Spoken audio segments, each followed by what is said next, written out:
We could do that. Yeah. Yeah, either or. Either or. Sorry, I should have had it.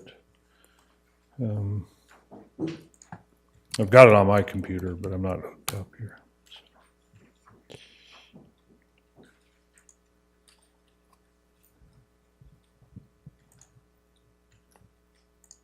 All right.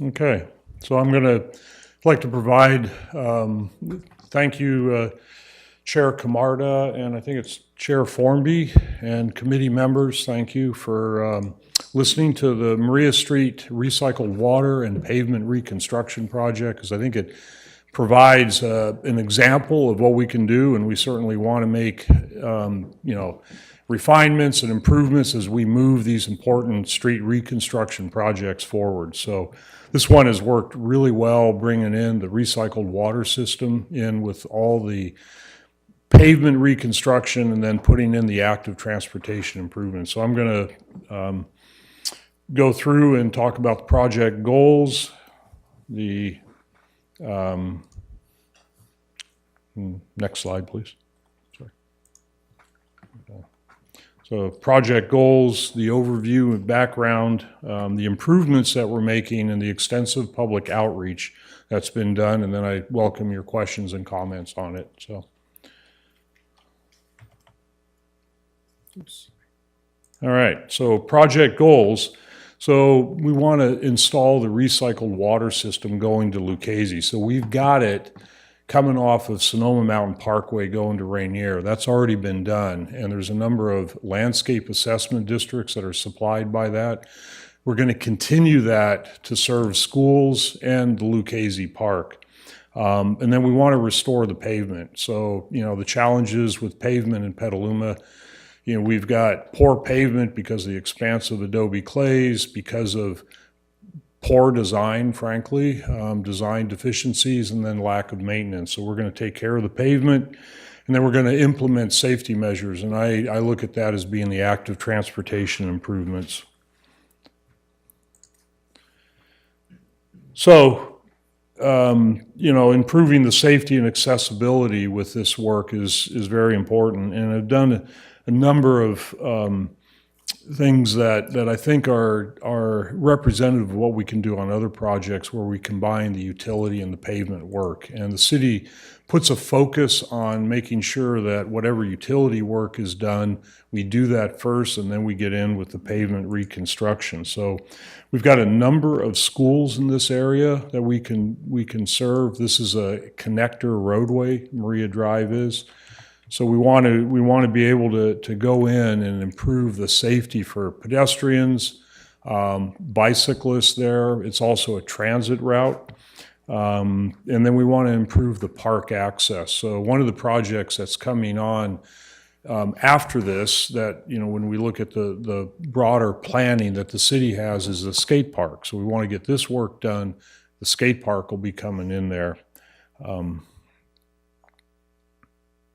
So looking at the location, we've got, it's just over 1 mile, and it goes from Rainier through to South McDowell there. It's a connector roadway. This figure actually, it shows the parks. We've got 3 parks, Bond, Lucchese, and then dropping down to McNear, and then we've got schools along that. Yep, in McDowell.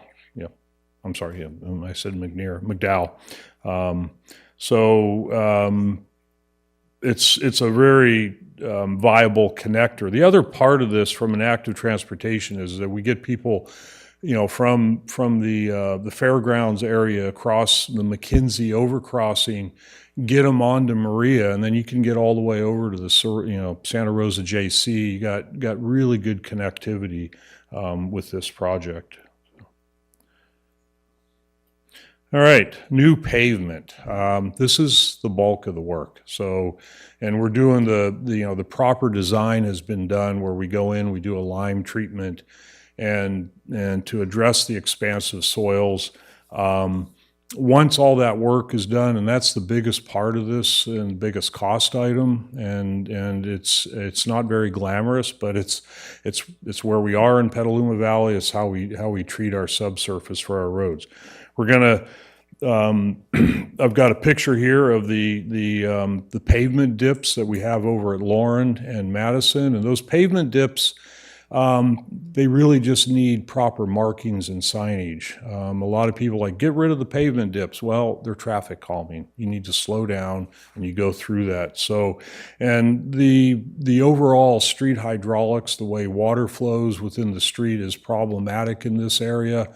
And it's hard to change the grades unless there's real extensive work. So that part of it goes into the design process.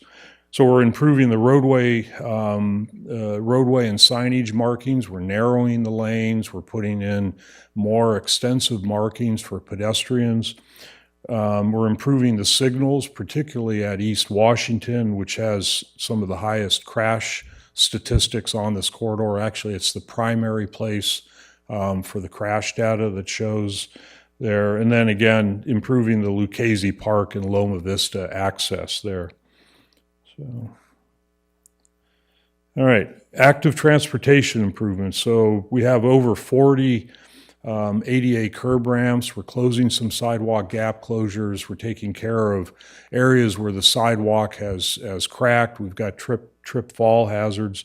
We're also improving the access on two key trails. So Lynch Creek Trail and then also the Washington Creek Trail. And I see, Petaluma just has all these wonderful drainage accesses, and we're going to be improving that, and Washington Creek is one. You can go from there, you can head all the way up to Prince Park and the airport area there. And we're going to be doing bike lanes. The width varies. It gets down below 40 feet in curb-to-curb width, so we can't have bike lanes everywhere on it without taking away parking, but we will have bike lanes from Rainier to Monroe. So on some of the pedestrian safety, again, replace damaged sidewalk. We're going to be installing rectangular rapid flashing beacons at places. So this is what you'd see on Washington to signal that there's a pedestrian coming in there. We've got also a quick build element, particularly at Park Street, where the pedestrian has a shorter crossing distance and is more visible to drivers. There's ADA compliant street corners, again, over 40 of them. And then we're putting in a new crossing from what we call the East Side Transit Center, which is over there by the Safeway there. And so we want to allow for pedestrians to cross from that shopping center over to over to McDowell Park and McDowell School. So, all right. Other pedestrian safety improvements, increase the visibility, slow traffic. So for the tree committee, we've found places where we could put in some tree wells. So we're going to be putting them in. It's not as extensive as I would like, but I feel like it's a good first step. It's a challenge. We've got utilities that are along the edge. So what I've done is I've bumped out the sidewalk in order to create an area where we can place greenery and trees. And so that's going to be going in. And I feel like that's something, having worked with Relief, it's something that we can do. It's in the contract to go in so that work is a part of this whole project. And then we've tightened the curb radius. Like, well, what is that? So what we've done is tried to, when a vehicle has to turn off Maria Drive, they have to go a little bit slower because it's a tighter turning radius. We have a lot of corners that are just they allow the motor vehicle to just go too fast, frankly. We're trying to slow everything down. So tightening up the curb radius just forces that issue into it. So on the bike safety, we've got the Lynch Creek and the Washington Creek trails. We've got buffered bike lanes, Rainier to Monroe. We reduced the curb radii, and we've narrowed lanes, which I think is something very important. You know, many places in Petaluma, we've just got an expansive amount of asphalt with no markings, and it doesn't give any context that you're in a neighborhood. So we've tried to narrow everything up. We've put in bike boxes, which are the green markings that you see. You can see them out at Corona and North McDowell. And they basically, they're a MUTCD, manual uniform traffic control devices, means for identifying conflict zones and a means for identifying where the bicyclists can be and trying to keep motor vehicles out of the area. So some of the additional improvements, signals and signage, as I mentioned, from our local road safety plan and the high injury network, we had a lot of crashes on East Washington and Maria, and so we want to address those. So some of the improvements that we're going to be making on that is we're going to have a leading pedestrian interval. So the picture that's on the right here, it's the motor vehicle traffic is stopped, and then we have the pedestrian is allowed to advance into the street, and then the light will turn green. But it gives a little bit more, it gives more visibility to the pedestrian trying to cross. So, and that's something we've been implementing throughout Petaluma. With regard to the landscaping, so we've got select locations for augmenting the landscaping, putting in some greenery as well as trees. And this helps with sort of traffic calming. It provides an edge condition where there's more friction. So a motorist is just less inclined to want to speed in that area. And obviously the climate resiliency benefits and the aesthetics of it. So we've got 10 new trees going in. Welcome suggestions on the tree types. We don't necessarily need to make that here. If if a decision can be made, that'd be great. But we've got suggestions for what we'd put in there. We're looking at some western red buds, and then we've got 70 new shrubs, and then deer grasses going in. And with regard to the recycled water, this figure, the purple, shows the areas that are going to be served with the recycled water, and it's pretty amazing that Petaluma, for basically, 8 months of the year is distributing recycled water. Nothing goes into the river. It's an amazing achievement that we've had going on for over 10 years, and we're just expanding that. And so this, particular project will bring a 12-inch line from Rainier to Lucchese Park, our biggest park. So, and Chelsea Thompson, she got the grant funding for this. This is one extension. There's 2 others that are also funded, and are at this point not designed, but we're going to be able to install this first one here in this project. So as far as public outreach, we've had, I say, a community survey, a web-page community survey. It's actually been a comment form and a means for people to get information. We've had a workshop, came to PBAC May 3rd. We're coming again to tell you what we heard. And then this is also our tree advisory committee. And our local road safety plan did a lot of public outreach, and we collected information from that. So what we heard with regard to PBAC and community meetings is improve the bike facility. So we're adding buffered bike lanes and green paint at the conflict zones.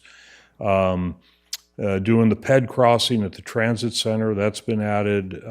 We've got a new pedestrian crossing at Lauren Drive. And then areas where we've got damaged sidewalks or there's insufficient width for ADA access, we've improved that on the sidewalk. And then the dips that are in the roadway, we've gone ahead and put in the speed gradation markings and the signage per MUTCD. So, and then what we've got on the web page here is Add another comment on the dips, and again, improving the markings and the signage. We got preservation of the street parking. That was important, particularly when you get between Washington and South McDowell. That area has a lot of use of the on-street parking, but there are areas where we are removing parking, particularly at the corners, to try to daylight the curbs. That's something that's important from a safety standpoint for pedestrians in particular. So, and then, at the East Side Transit Center, over there across from McDowell Park, we're put in the pedestrian crossings, and we've narrowed the lanes to try to shift the buses towards the curb there and give a little bit more visibility through that area. So, and next steps, we're going to go into construction this next spring, and we'll complete in fall of 2024. So, and with that, I welcome any questions. Thank you so much, Ken. Yeah. So we have the Tree Advisory Committee and Bike and Ped, and so I think we'll work through the Tree Advisory Committee first and then go through Bike and Ped so we can kind of keep comments in their categories a little bit. So at this point, we'll go ahead and do, are we doing questions, Bjorn? I'm sorry, or just comments? So this is a presentation item, so it's somewhat at the at your discretion, but we can start with a round of questions, and if there's interest in comments, then you can make the call to open it up. Okay, thank you. So clarifying questions, I'll start with the tree committee. Maybe we can, oh yeah, go ahead, Darren, thank you.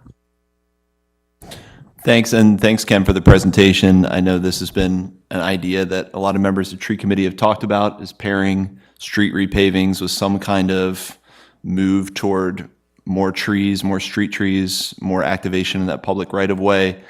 Can you talk about the planting and then the initial watering? Is this the city contracting to actually plant the trees and then take care of it for its first couple of years of life?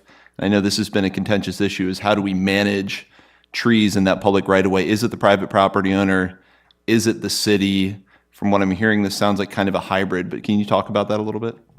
Yeah, I mean, it's, we're kind of going through an evolving process. Right now, what we're planning to do and what I'm planning to do for North McDowell is to go to a partner, go to Relief. They don't necessarily have all the insurance and such, but they have safe streets for Petaluma. Safe Streets Team. I think it's Safe Streets Team. And so we're talking about having them. I've got contractors' bids for doing that work, but I feel like we need to, it's all, a new work effort for the city. And so, I want to look at, how do we make sure it's a competitive process, but how do we do something for the long term? So right now, like for North McDowell, I've got a bid for 2 years. We've got water bags and, a Relief and the Safe Streets Petaluma team would be coming together to do it. So that's how I was doing it on that. Maria Drive, it'd be something similar that I'm looking at. So yeah. And then do private property owners, are they responsible for those trees moving forward? Some cities have kind of done that the city owns the trees it plants in the public right-of-way, even though that right-of-way is technically still the private property owners. So, especially after those first 2 years when, it gets to be bigger and there's maintenance, is there a process right now evolving where you guys need private property owner buy-in, or does the city kind of own those trees that it plants? Yeah, so the municipal code basically puts the onus on the property owner, and I think that's a question that the Eric Danley, city attorney, needs to weigh in on. That makes sense. And then when we have some other paving projects coming up, is this different? I noticed at the beginning you kind of qualified this was repaving and I believe either exposing utilities or stormwater. So are other repaving projects like Caulfield and Western falling in this same category that Maria Drive is in, so that these options would be on the table for those repaving projects as well? The only reason I ask is I've been talking about this in Bjorn and said, there are different funding buckets depending on the project. But do you think that this is achievable for some of those upcoming paving projects as well? I think it has to be. I mean, I don't think that we want to, personally, Christopher, Gina can jump in, but I don't think we want to go in and spend a lot of money for the next 20, 30 years and not have some of these key elements like taken care of. If we just kind of go doing same old, what have we done? So that's me personally. And so I see from a design and from a cost standpoint, yes, it adds a little bit of cost, but I think it's got it's not so much, it's not a significant amount of cost at this point.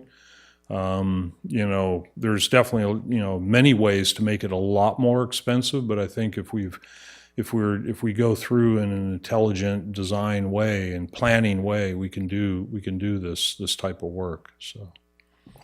Okay. And then my last question, can you talk about what was the decision on the tree species, or what made you select the Western redbud? That is a very good question. And I basically turned that over to Integra, who's the landscape architect that did the design. So, and I realized, I don't think the staff report got to you, but I would like to get feedback from the tree committee, and I was suggesting maybe there's an ad hoc committee. The next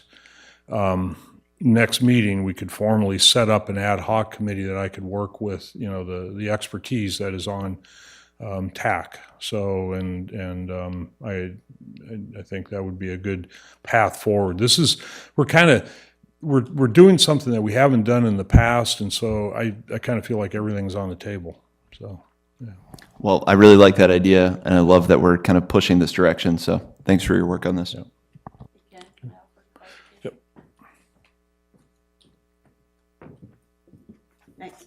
Yeah. Real quick, one clarification. I think it's Downtown Streets team that we're talking about. I think. Is that rebuilding togethers? No, it's rebuilding. It's that one. Okay. Okay, rebuilding Sorry, together. I Okay. apologize. I should have. Okay. It's rebuilding together, and they have the insurance. Okay. They have the insurance and all the, yeah. And then question about tree canopies and how we'll be treating those moving forward. And it's more than Ken's personal interest. It certainly is a department and citywide priority to try and for climate resiliency benefits, for beautification, for traffic calming, for all kinds of reasons to be exploring how we can involve trees on our street projects. And some projects there will be fewer barriers to doing that, and we'll be able to incorporate more. And other projects, it's challenging maybe because of utilities or logistics or configuration, amount of right-of-way, et cetera. And so, we juggle those on every project, but to the extent that we can maximize that, that's absolutely what we want to do.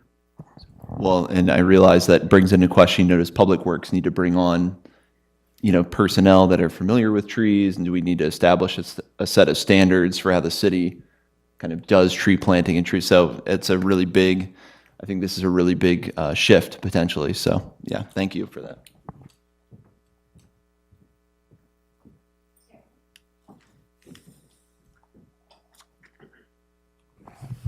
Thank you, Ken. I can see that your plan, whoops. Can you hear me still? Oh, cool. Your plan incorporates a lot of things that have been talked about recently and also has placeholders or indications for future vision that are really along the lines of what the community has been asking for, and you've risen to that occasion really nicely. Thank you. A couple of questions and comments combined in the interest of being efficient with my time here. And not in any particular order. I did send in a picture to Bjorn and Shelley in advance to show a picture of, I want to make a point about canopy trees. I know you're not looking for definitive selection on type of tree, but whereas the redbud is a smaller tree and not really a canopy tree, I wanted to offer up that photo to be shared with everyone of what a true canopy tree looks like and what Maria Drive could look like with a sycamore policy. It's just absolutely beautiful and would do a lot to help with the heat island effect up there. And to slow traffic, because these things are interrelated. I do have concerns about the traffic up there, especially since there are a lot of pedestrians and bicyclists going to school.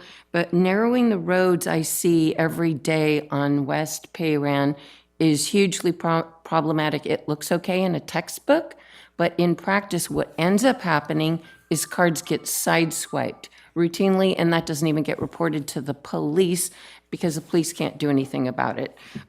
So it's this kind of this black box of problems, but what ends up happening is that you see on our road that cars park in the bulb outs against the trees, damaging the trees, and a lot of the bulb outs no longer have trees nor any vegetation because they're basically parking that are safer for the people than parking on the street because their vehicles get demolished.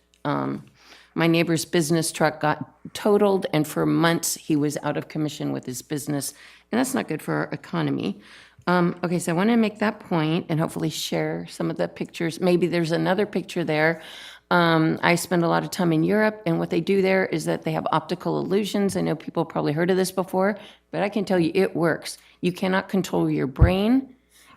Your body will slow down for these things, and it does. It's so cheap. It's so easy. Maybe we can experiment on Maria Drive and see how it works. Yeah. An idea there. Okay, so I'm hoping that if you could please clarify, Darren's questions were helpful, but if you can tell me your plan for Maria Drive, is there a new model that you're pushing in terms of private property, public maintenance or public responsibility? That's this weird line that we keep hitting up against with trees. And for the trees, for the green, future greening tree wells, who's going to own those trees? Is the city going to venture for the first time to claim a little bit more ownership and a little bit more responsibility? Or are we really still at the mercy of whether a property owner is going to feel inclined to take care of them or not? And then my final comment would be the intersection of East Washington and Maria. There are like adobe retaining walls around the suburbs that are on each of the developments on each of those corners. But there's a little bit of ground on the outside of each of those retaining walls. Can we do esplanade trees there? Or if not full-on trees, vines to green up that area a little bit because it's a real eyesore and maybe that'll help calm traffic a little bit for pedestrians. That's it. Thank you. Okay. So with regard to the first question, with regard to who's responsible, that's, Darren hit it. I think we need to, it's something that we need to explore on this, and I need to go to the attorney and figure out. Right now, the property owners are responsible, but we're going in and putting something in, and I have no shortage of, the public coming to me when we send them a letter to repair their sidewalk. Well, the city told me to plant the tree there, and now you're asking me to repair the sidewalk because you guys wanted me to plant the tree. So I need to get clarification on that. And I think that's a good idea with regard to Washington and these sound walls that we have. They're there and on Caulfield. They're just, it's just, what a bad idea. So I'll definitely take that back and see if there isn't something that we can put in there and to try to improve that condition. So can't promise it, but I'll definitely look at that. So, yeah.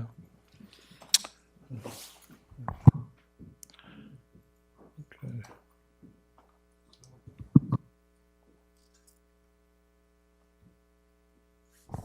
Is there a question on how many trees are we talking about? 10. 10 trees, and they're all redwood? No, it's redbud and agrifolia coast live oak. So, Is there, what's the space or the area they're planted in? What's the root zone area?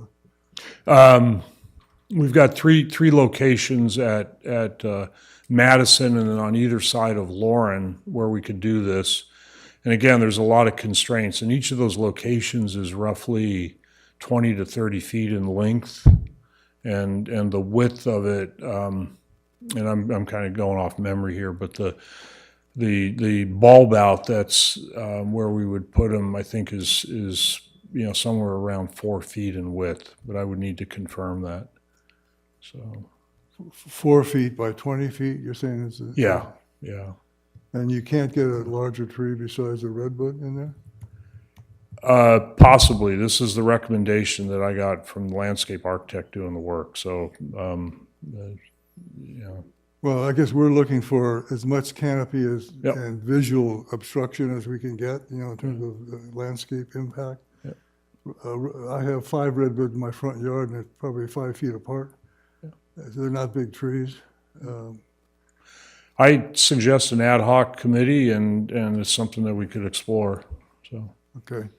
On the tree well, as you call it, you're planting, is that a tree well, or that's just a planting area? I would probably, I'm not sure of the specifics from the landscape architect standpoint, but I would consider it a planting area. Okay. Yeah. So And how big is that? Is that the 20 by? that's what I was just describing. Yeah. And are you sleeving any of these for irrigation, future irrigation? We do not have that in there, no. You mean from pulling off of either domestic or, future recycled, recycled water, If you've got reclaimed water close by. it doesn't extend past Loma Vista, Lucchese. Okay. So it stops there, so it doesn't go to these areas. And then the last question is related to your pavement rebuilding on adobe soil. How, for all the paving repair I've seen is on the surface. How do you deal with structural expansion? That is a soil? great question, and I'm glad you asked it. So we actually went through a design study on this to try to figure out. We looked at different pavement structural sections that could go in there. Deep lift asphaltic concrete, thinner lift, but more, class 2 aggregate base. What we ended up doing that seems to be the least costly is actually to lime treat. So this is what was done on the ball field, what was done on the soccer fields, at the East Washington sports field. So we're going in, we peel back the asphaltic concrete, the rock, and then we treat that subsurface soil, the clay soils, with a 2 to 2.5% lime mixture. And we moisture condition it, and we rototill it, and we compact it in there. And that's something that has not been done in the past. It's a cost-effective way of addressing the soils. And that's when I was saying, our roads are structurally deficient. It's because they didn't do something similar to that. Thank you. Are there any other comments? Yeah, thank you, Ken. And thank you for this very thoughtful presentation. And I can see a lot of consideration has gone into this, and thank you for inviting us to be part of this. Again, part of mine are comments and part are questions. I guess the question is, so you say future planting. Do you have an idea when that future is? No, the planning right now is it's in the design. Okay. It's fully designed, and it's going to go as a bid item. Okay. Yeah. And I guess I'd like to understand more. So why we have, what was it, like 3 or 4 planting areas in a mile and a half of? It's primarily, I would have liked to have more, but when we got into actually doing, basically each of these tree planting areas is a bulb out, and the area is really flat, so we have flooding issues in that area. So that was one aspect of, if you bulb it out too far, you can't actually get the area to drain, the road edges to drain. The other problem was that we have a 10-inch water line, and there are other utilities, so we start, there's gas lines, and all those have setback requirements, and so and you know, they're not always in the middle center line of the road. They're, you know, they kind of take the whole right of way, the 40 feet that I'd mentioned. So this is, in going through the design process, this is where we looked at it, that we could do it. So that's a good segue into my next question, is in Healdsburg, when they did all their bulb outs downtown, there are also bioswales. So they've considered the drainage and they've taken care of it that way. Is there a reason why we're not considering bioswales? I thought a lot about them. I just didn't feel this is the location for it because of the expansive soils. If we get over to more of the granular materials on the west side, we have more potential for doing that. But it's, you know, going in and putting in a bioswale into expansive clay next to a road, next to the utilities, it's a bigger lift than what I wanted to do. There's not a clear way of doing it. I'm not saying it can't be done. And you may be able to put in, you know, barriers that go down 3 feet to allow the water to, you know, percolate into a certain area, but not impact the soil condition next to the roadway. So There's not a way to attach or to connect the bioswales into the existing drainage? Part of that problem is that we don't have a direct connection into the storm drain. We could do that. That's where the cost becomes, you start doing drain inlets, DIs, becomes much more expensive in doing the project. And I think it could be done. Does that cost outweigh the cost benefit of getting in more canopies or, you know, climate resiliency and shade? I think that's a question that we have to try to answer moving forward on each of these projects that we do. I think that's very, very valid. And I've done a lot of bioswales in projects. City, County, San Francisco does them a lot, and they have a combined sewer system. So their storm drain water is combined with their sewer water, and they want to try to minimize having to treat all their. Well, I was also thinking the same thing with the creeks right in the vicinity. So I mean, get that water treated before it gets into the creeks. I knew somebody was going to ask that question. I'm glad you did. Thank you. Because it was definitely, you know, if time and money were endless, I think, you know, and I could spend all that time and really evaluate it. But I just, you know, this is 1.1 miles of roadway, and we've got, you know, 177 miles and 60% Well, I are appreciate failed. it's being considered, and I appreciate that it is an option. It's just, Yeah, you know, yeah. of course it comes. Well, comes down to budget. I would Yeah. prefer to do it in a different geological condition, Okay. frankly. All right. But it seems, well, I'll let you, we'll talk about it later. Yeah. And the other thing is, I was just on the East Coast and visited a garden of some soil scientists who did they've done all the soil tests for the city of Cambridge. They're actually on staff or on staff for Harvard. But they did soil tests for the city of Cambridge, and they made recommendations for all of their public right-of-way trees. And they were just there just before I visited them, and they said that the growth rate is just it surprised even them. It's just sort of astounding. So it's something that I want to look into more. And I can certainly share any of that information with you when I have their names. We can put them in touch with, and they're in California often. So Okay. So I'm sorry, this is for so I'm testing- saying, with these trees going in and doing soil tests and, you know, getting recommendations about the species of trees that are going to be best for that site, and also how is our soil. So one of the things that they found in their study was at Cambridge, that the number one cause for tree deficiency or tree death was soil compaction and lack of drainage. So Yeah. anyway, And then I will weigh in on the redbud. I just don't think a redbud is a good street tree. To me, it's as a landscape professional, it's a bush. Okay. There are some very old ones in front of the library. They're not shade trees. I'm a big proponent of the western sycamore, and I love it. And there's a new one called Roberts, a new cultivar. It's got a bigger leaf. It's more resistant to the anthracnose, and San Francisco's added it to their street tree list. And I'm getting it on our street tree list, but it's just not there yet. And I certainly have other suggestions too. But I love the sycamores. I love them. And they're only moderately rated as far as damage, street tree, root damage. They're just moderately rated. So they seem to have a bad rap, especially in Petaluma when I see so many of them come down. I've mentioned it to a couple of the arborists, and for some reason they didn't like it, and I'm staying out of it.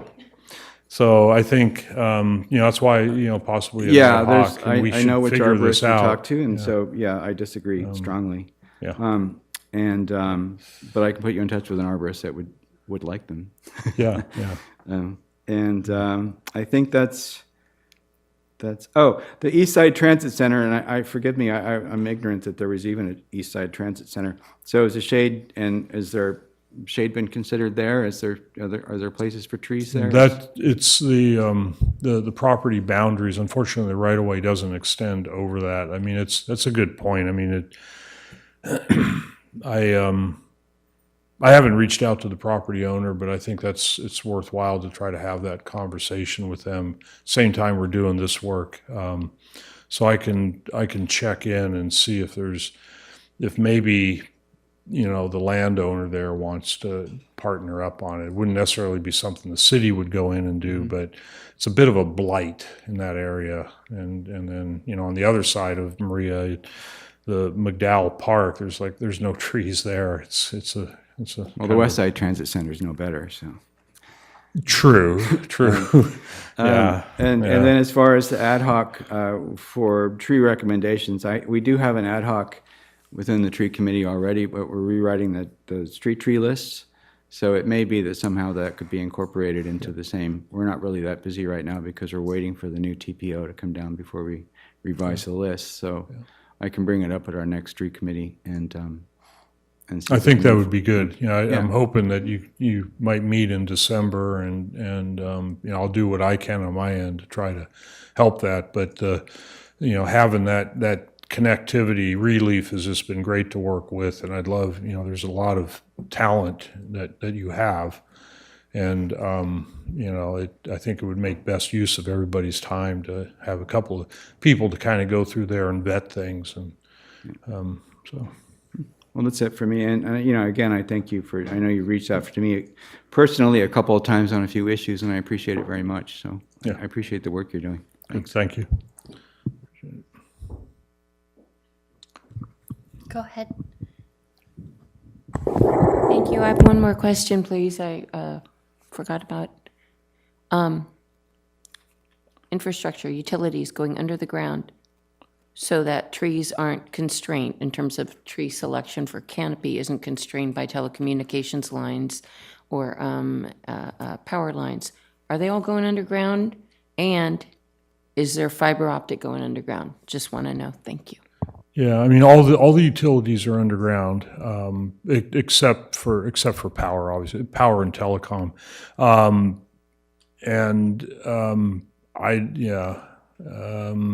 it doesn't, the work that we're doing doesn't preclude the telecom. I mean, that's because that's going to be above ground. So, yeah, it's The utility companies are aware of the project, and if they wanted to underground it, they would go in and do that. But so okay. Thank you. Is that all of the comments from the tree committee? Or for now, we can always come back. Thank you. And Committee Member Asselmeyer, can I start with you? Yes, thanks, Ken, and the whole team for bringing this to us. I don't know a lot about trees, but I certainly understand the concerns about knowing where the power lines are and choosing a tree that provides good canopy, good shade on a sidewalk, shade where you want it, maybe even bird habitat, bird food, who knows? I know that might be lower down on the list. But I'm going to just give some other comments about the bike lanes. When we talked about, when you mentioned the buffered bike lanes, can you give a little bit more of a description about what would actually go in there? I think we saw one image. Is it paint on street separated by a heavy white line, or are we able to use any bollards or anything else that's a physical separation? This seems like such a awesome opportunity for us to create more of a thoroughfare through these neighborhoods and create greater, bike ways on the east side of town. So I was wondering if you could just say a little bit more about Yeah, what we can right do. now, the buffered bike lane, and feel free to jump in, Bjorn, if there's anything I miss on it, but it's a 4-foot, 5-foot bike lane with a 2-foot buffer, painted, and everything's painted. We don't have, at this point, we don't have bollards. We don't have, vertical elements. We call them K71s. We don't have that in there. They could be added. So there's sufficient width to do it. It's just a matter of cost. That's correct. It's similar to what we're doing on North McDowell. So if you look at North McDowell, there will be a few places where we may be able to do that same condition. So, yeah. What's been the experience on North McDowell? When I've gone in that section, I do see people using it, parents with kids in carriers, and it seemed like it was a higher use, and it seemed like a safer use when I'm on the road. Yeah, I drove it earlier this week. I haven't seen any any of the vertical elements damaged in any significant way. They seem to be able to, at least in this short term, hold up pretty well. And I frankly, I do feel like if you're a parent with your kids or just maybe newer to cycling, it's providing for that separation. We'd love it to be a full Class 1 facility, but I think it's a good condition for what we have there, and certainly a lot better than what was there originally. So, yeah. Yeah, I see a nice crossover between what we're doing here on Maria and the ATP and the and the changes that we intend to make. Yeah. And when we look at some of the maps, as we'll do later, and we've given these rankings of, I think, 1 to 4, although I don't think there were any 4s, meaning the road condition is very conducive to get even the most reluctant cyclists on the road. To the extent we can elevate some more of our roads to make them more conducive, more comfortable for more riders. Just wanted to mention that I think that this may be a really great opportunity to do that with a little more, product, paint, and thought. Yeah. So it sounds like maybe we have an opportunity here. I'd love to see us do that. Okay. And Thank then, you. And of course, if there are opportunities to create more, I think you mentioned that there's constraints in terms of width for some of the blocks. And I wonder if we've considered removing some of the street parking on either side of the street. I know that there are a lot of cars in the area. There's a lot of cars, and the way the particular housing facilities are being used. So, and we're talking we are removing some parking up by Lauren and Madison, but the parking as you go from Washington towards South McDowell, it's fairly extensively used. Every time I've gone through there's parking used, and so I didn't feel comfortable in going through a process of removing that parking there, and just because on both sides, of Maria there, we've got housing complexes, and the little I've learned, it's not 1 or 2 cars per unit. It's it's 3 or more, and this is the condition I've seen in other places in Petaluma. So, yeah. Okay, just want to mention that if there's that option, but I do understand that there are more densely populated areas and more personal vehicles, including, contractors, et cetera, who might have vehicles for work. So I just wanted to mention that, and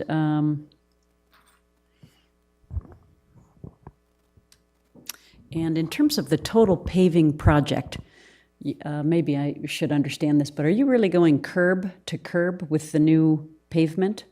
You're not trenching, you're really, as you say, you're peeling, you're removing all, doing the treatment, and then you're going concrete curb to concrete curb on the other side of the street with new pavement? Yes, Okay, great. yeah.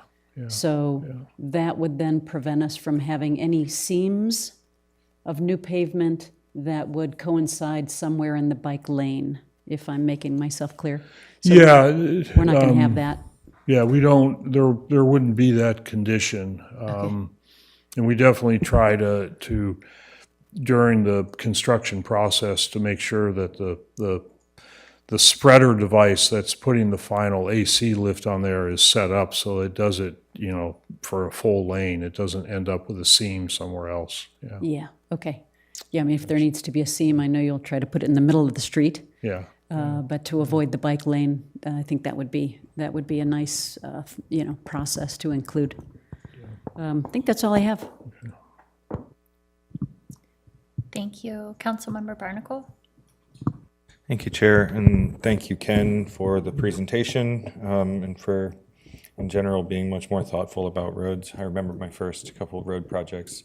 I voted against them because I didn't think we were being thoughtful enough, so you're clearly taking the opportunity. You mentioned a quick build, and can you just say more about what the quick build is? Yeah, so this occurs, the condition over is at Park Lane, and so it's going to be a bulb out.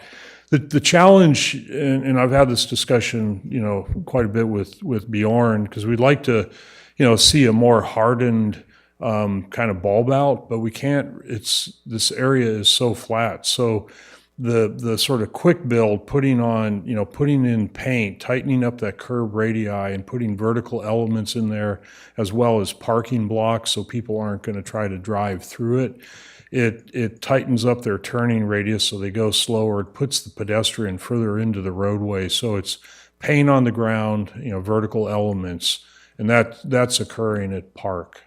And can you say why we aren't installing something that's more permanent? I can't get the drainage to work unless I start putting in more drain Gotcha. inlets, Okay. which is sort of Howard was talking about that. I'd have to, run an 8 or 12-inch line over to the storm drain, and it ends up being a pretty significant project and a cost element. We could do it, but it's just, I've got $180 million of deferred pavement maintenance. Yeah, no, and I I'm understand. Trying Ken. to, We're doing the best we can with what we've yeah. got. In general, I'm curious as to what our arborist was trying to solve for when they selected the red buds. And maybe they're not here or not on the line or whatever. Yeah, Major questions about why we would choose. well, we the got red bud in the this two trees are the agrifolia and the redbud, and the redbud is more kind of into the bush type element. So I don't want to answer for them. I can certainly come back and get an answer of what they were thinking on it. I'd be speculating, and it's way out of my pay grade. I know nothing about that important I understand topic. that. I guess my thoughts are on street trees is like canopy, right? Is like really important, and red buds just are not really known for their canopy. Yeah. Yeah, go for it. I would assume that red buds, if they're overhead lines, is probably the red bud are planted underneath the lines. You're right. And so, I mean, Yeah. it's a thing. There are better choices, and so I would just leave it at that. Okay. Thank yeah. you. Thank you. And then appreciate the questions about bioswales. I'd certainly like to see more of those.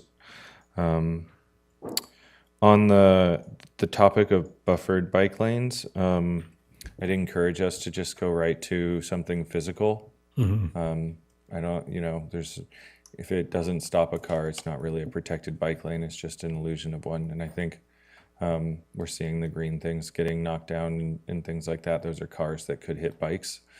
So I'd prefer to see us put in concrete, and start to really, harden our protected bike lanes. I think with the number of schools and parks that are here, there's, I have questions about whether there's an opportunity for raised crossings, specifically coming out of Lucchese Park across right there. That's sort of like a mid-block area that doesn't have stop signs, I don't think, too close to it. And it might be good to have a raised crossing to just really sort of give pedestrians truly the right of way and some safety there. But even at the, at the school too, but there's a couple of places, maybe it's not the best thing because it's a transit route, I'm not sure. But it certainly crossed my attention. And then I really appreciate that you identified the value of Maria from a crosstown connection standpoint to getting to Lynch Creek Trail and getting to, I always forget the other ones, Washington Creek Trail. Yep. One of the things that would make this a really good crosstown connector, or would make a big improvement to this as a crosstown connector, is if we went down to the Mackenzie crossing and put a ramp there at the base of it. If we could shoehorn that in there, if possible. It's really unsafe actually coming down that on a bicycle or anything like that. If we could, Yeah. From South McDowell down to the Mackenzie crossing. yeah, just right yeah. where you like literally, because you have to go Yeah. to the sign, then go up. But I just, on that, we are, contracts routing right now to steady the various crossings. That's one, Corona is the other, Rainier and Lynch Creek. Those 4 crossings are all part of a study that is going to be going on this next year, which I'll be coming back to back on. So. Gotcha. I'll also, sorry, Ken, I'll also add, Jeff Stutzman and I have talked about possibility of some interim fixes there with that overcrossing and to improve some of the accessibility. And the big question is just the fact that it's a Caltrans facility. So we need to figure out kind of what we can get away with and what we might need permission to do. But we're looking at some hopefully near-term fixes there. Awesome. Made my night. Thank you. That's all I have. Great, thanks. I will just second comments. I don't think I have anything else to add. So thank you all for your comments. Thanks, Ken. This was great. I live in this area, so I know a lot about it and can speak to it. Question, will the pedestrian crossing at Lauren, will it be before or after the dip?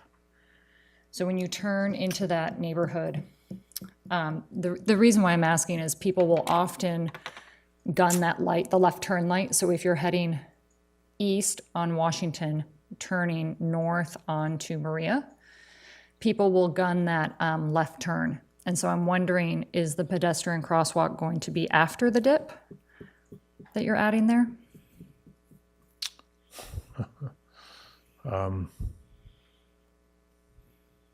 And this is facing, on your screens, this is facing north on Maria, facing away from the intersection right now, Yeah, facing away from Washington.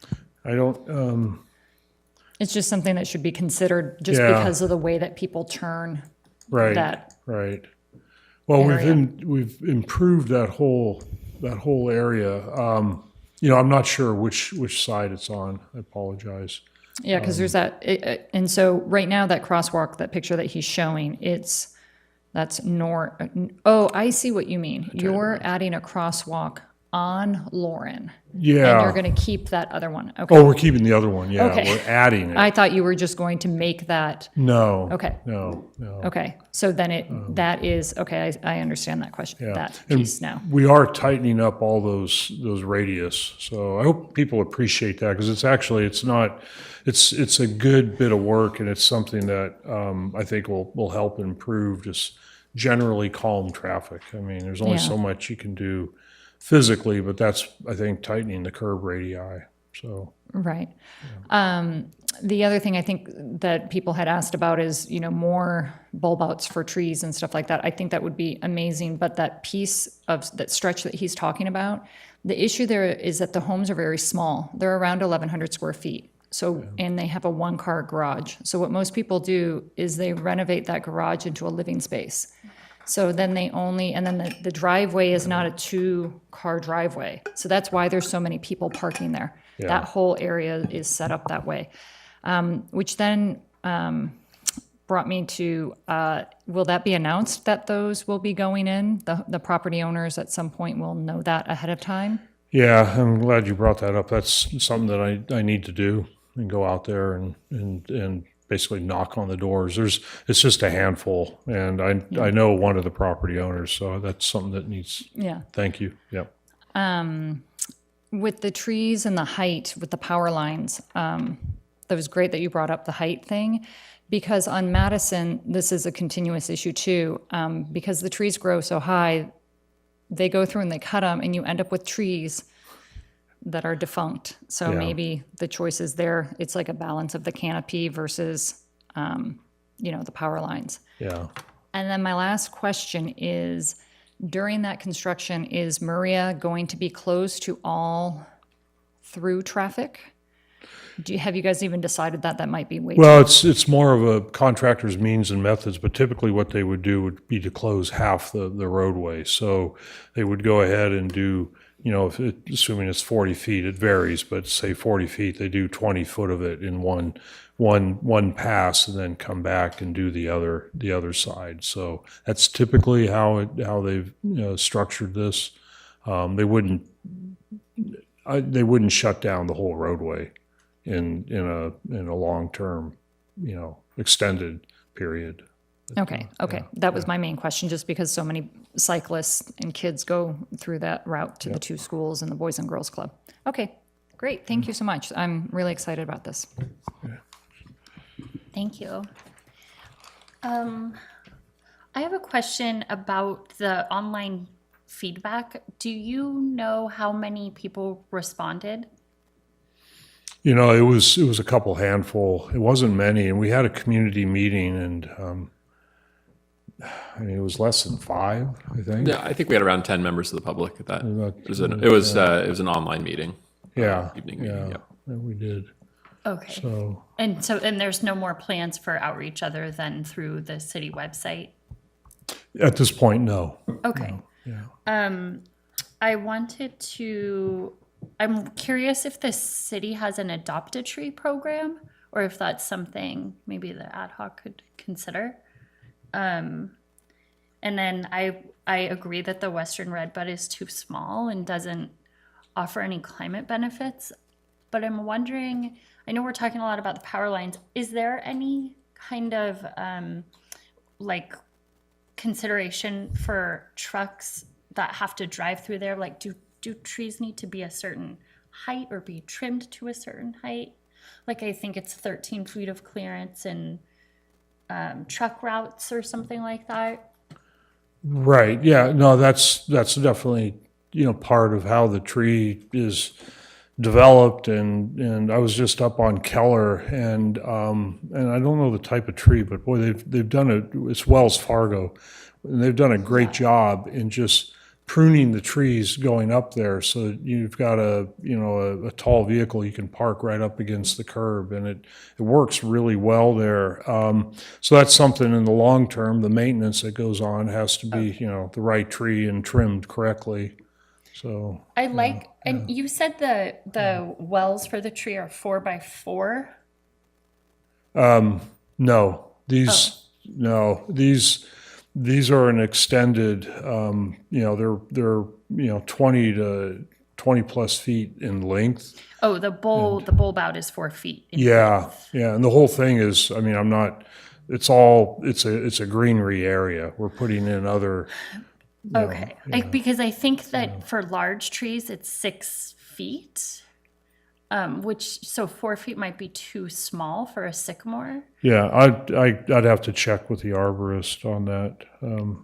And I love the sycamore, and I like that idea. And then I was looking at the map, and I was just thinking, I can't picture the trees in that area. I was trying to look on Google Maps, but if we had 10 sycamores in 1 mile, would that look like, placemaking or something? Would it be too disruptive to the view rather than having a diversity of trees? So maybe, Right. I don't know if having a diversity of London plane or some other trees in there would be kind of helpful for that environment. Yeah, I think that's a discussion, the tree committee, and I'd like, an ad hoc committee. It's like, you're gonna hear from me on Kentucky, and we've got all the Chinese pistache. What else do we want to put in there? And maybe it's stay with Chinese pistache, maybe it's something else, so, yeah. And I wanted just to echo Councilmember Barnacle and Asselmeyer's comments about protected bike lanes as well. Okay. Thank you. Bjorn, would you mind bringing up the map of where this tree improvements are going to be? I don't think it's in the presentation. But I guess I was just trying to understand, is it the kind of a north side versus south side? Looks like the power lines are on the north side. But if the trees are going on the south side, then maybe it's fine. I don't know, something just to look at. I don't want to take too much time because I know we've got a lot. But yeah, just wanted to also echo the comments around the buffered bike lane.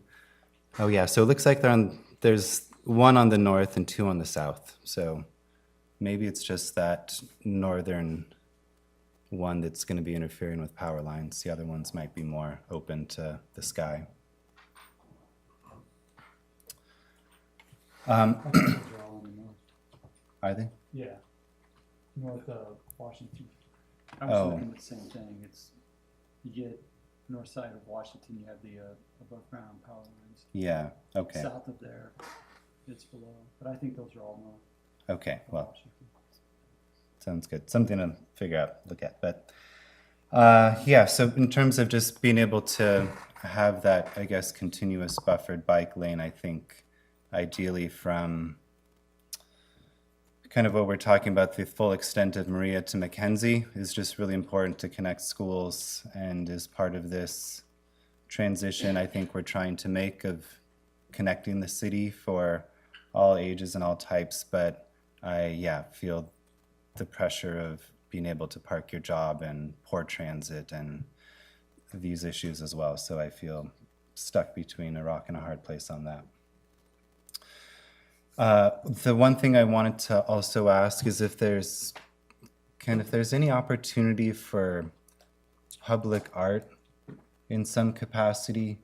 One was kind of thinking about the road during the repaving. Yes, there's paint wears off, alternative types of materials maybe that could be used though. I was just thinking in particular in front of the schools or in front of the transit, just as something to kind of do some placemaking, but Right.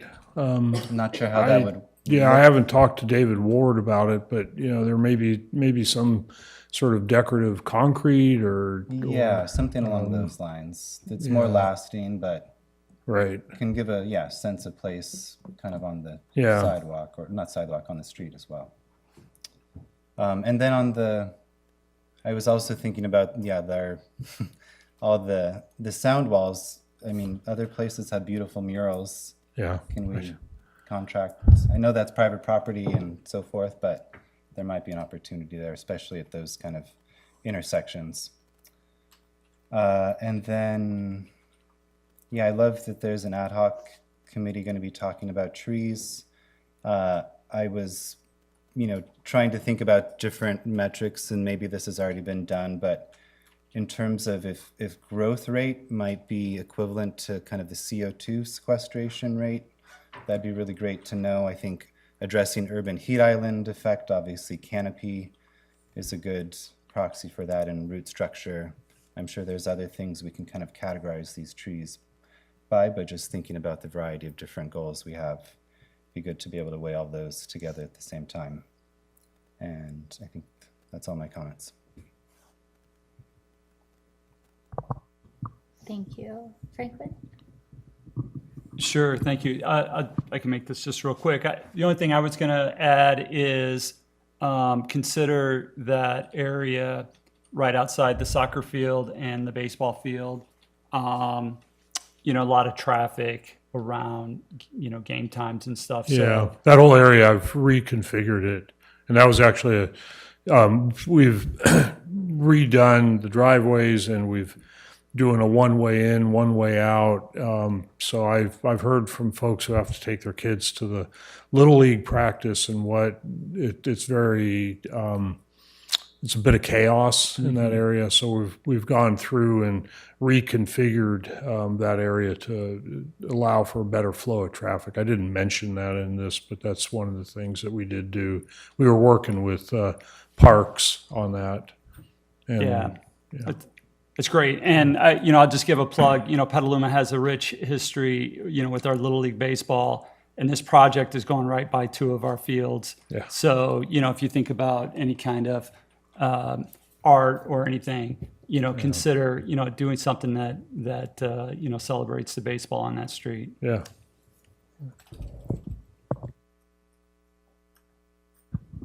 Thank you. Committee Member Tar? Thank you. Ken, you said in the report that there was new signage and markings that were going to be along Maria. Can you tell us more about that? How that will enhance our crosswalks? The signage is better signage for where we've got crossings, and so more visibility to the crossings that are there, and then the markings, narrowing the lanes, putting in edge lines. There's a lot of pavement in Petaluma where it's just blacktop. There's no paint, so there's no context. But if we actually create narrowed lanes, there's a proven effect of being able to slow vehicular traffic down with that. So and then the speed gradation markings going up to the dips that are over at Lauren and Madison there. So yeah. Thank you. That's all. I just needed to hear that. Yeah, I had a feeling that's what you were going to say. Yeah. The crosswalk at East Washington Transit Center, what is that going to look like? And my other issue is, could we move that, could we make a bus bulb into that Safeway Center? Oh, I The would old love Sa- to do that. It's that Get it off the that topic. street. So yeah, we've spent a fair amount of time with transit, and Jared has pursued that for quite a while, and that was like the first thing he said. It's like, we need to go into this area, and we talked to him, and there was an opportunity, some development that was going in there where they were gonna. It looked like it was going to move forward, then the developer backed out. I'm just concerned that we talk about a new crosswalk there, but you're going to have to get halfway into the road to look around the edge of the bus. You can be in the crosswalk, but you may not be able to see both directions because of the bus. The view corridors that'll be generated, it's not, the pedestrian will be, it's going to be, the pedestrian crossing is going to be what we're going to talk about. It's going to be closer to Park Street. It's going to be further away from South McDowell. And so that whole visibility aspect is something that's definitely we've gone through and thought about and made sure we got the proper placement. And so, Because I know our road narrows there considerably. Say again? That area of Maria gets narrow as Yeah. you come into that section, yeah. which means there isn't a lot of roadway to do much with. Right. Yeah, there's, the configuration of the bus movements and trying to manage that with where the crossing would go, but still allow access for the trucks into the backside of Safeway and where Park is. All that has been design elements that we've gone through, Okay, thank you. And then I have just two more comments. One is I love the expansion of the purple pipelines on the east side. It's awesome that we're really, really picking up a lot of space this year. Yeah. And then the last thing is, like my fellow committee members, protected bike lanes are the name of our game these days. So if we could create that on Maria, that would be lovely. Okay. Thank you. Thank you. Are there any other? Yes. I saved my lone bike and ped comment for when that committee came around again. A quick question about crosswalks in general, and this may have been something that's been brought up in the past. I do a lot of work in Corte Madera, and they have a pedestrian flag program there. And I know I was reading about it, it was a little bit contentious. The city thought they would need insurance or something, but they didn't. But now it basically works where a pedestrian takes, visibility flag from one side of a crosswalk over to the other, puts it in a station. And I was like, that's such a simple idea, such a good idea. And this might be a project to try that because it is highly trafficked road, people speeding, sports fields with kids walking. Has this been considered? Would this be a project that could do this kind of program? Yeah. Any thoughts on that? I'm probably not the best person to talk about pedestrian flags. I'm going to give that to Bjorn. I would say that it's something we can definitely look into. From a design goal, I think our aim is to make crosswalks so safe and eye-catching that flags wouldn't be necessary, and also to slow traffic to a speed and place pedestrians in a very visible location where drivers are likely or almost certain to yield to them. That's really the mark of a successful crosswalk. So I'll just kind of share that as that's where we're trying to start with our design, but something that we can look at on top of that. Point noted. I appreciate the engineer's perspective. I just wanted to share that because I thought it was an interesting idea there. So thanks. And there has been examples of similar things over on Mountain View. Dan Like had pedestrian hatchets that he made. He's a woodworker, and it was giving the pedestrians more of the violent power to tell people to slow down. Yeah, we've got examples of that local. Yeah, I like flags better than hatchets, but Yes. Thank you. I'm in the Presidio in San Francisco quite a lot, especially if you get off at Presidio and then go up to the Presidio gate.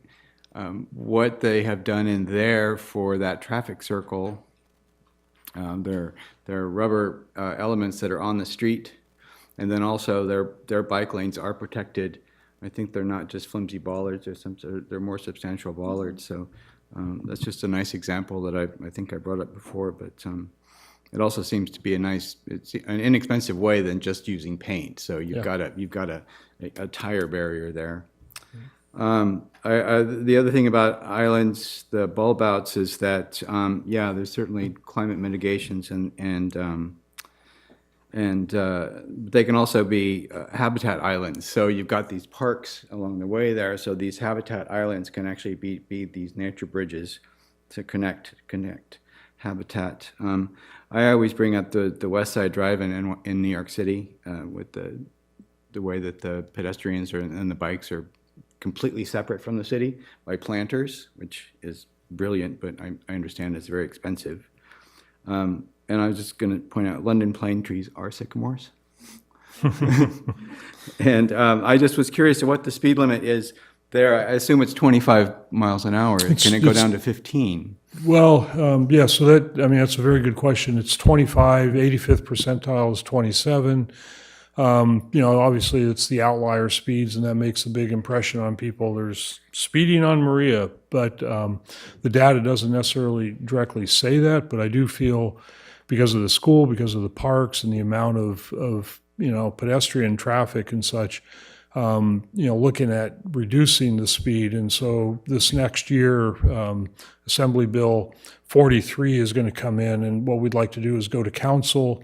This is something that Bjorn and Jeff Stutson and myself are working on to allow us to reduce speed limits around schools to 15 and 20. And I think that's something that's needed throughout Petaluma. And there's also discussion, a public outreach campaign. Slow the fast down is the current theme. There could be other mantras, but trying to get something out there that just gives people maybe a little pause to back off and not go as quickly on the roads. So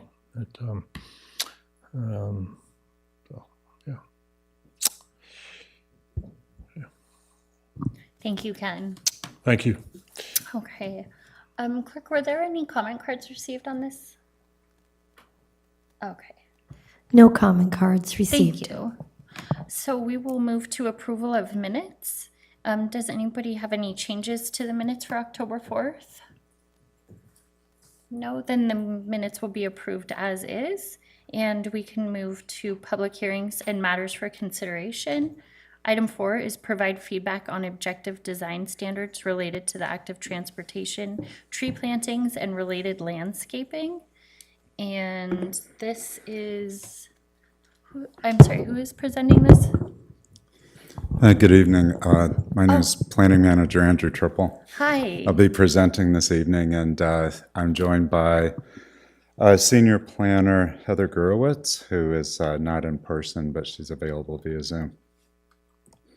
So, good evening. It's probably going to take me just a moment. I'll need to log into Zoom in order to present.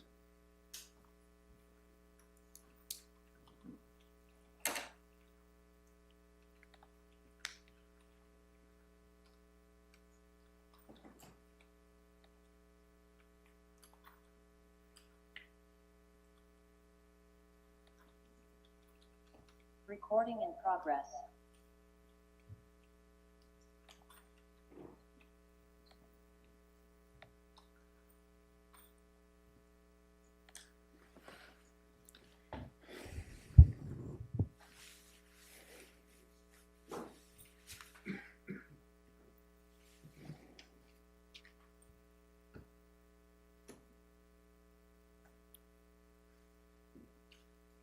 Shall I begin? Thank you. Okay, great.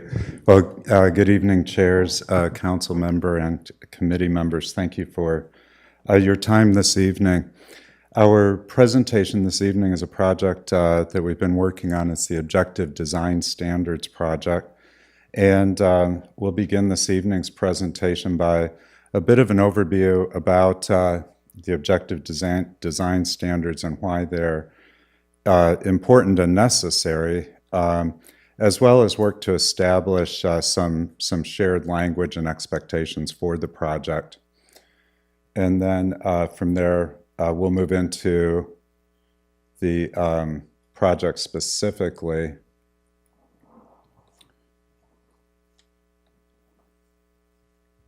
And some discussion about the standards. And I'm having some trouble moving to a full presentation mode.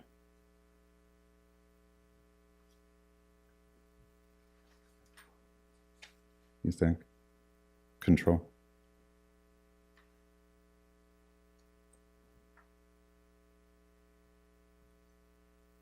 That's not it.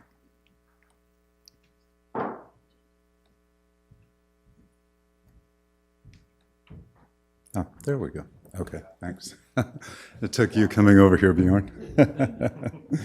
So this is the draft version of the Objective Design Standards project.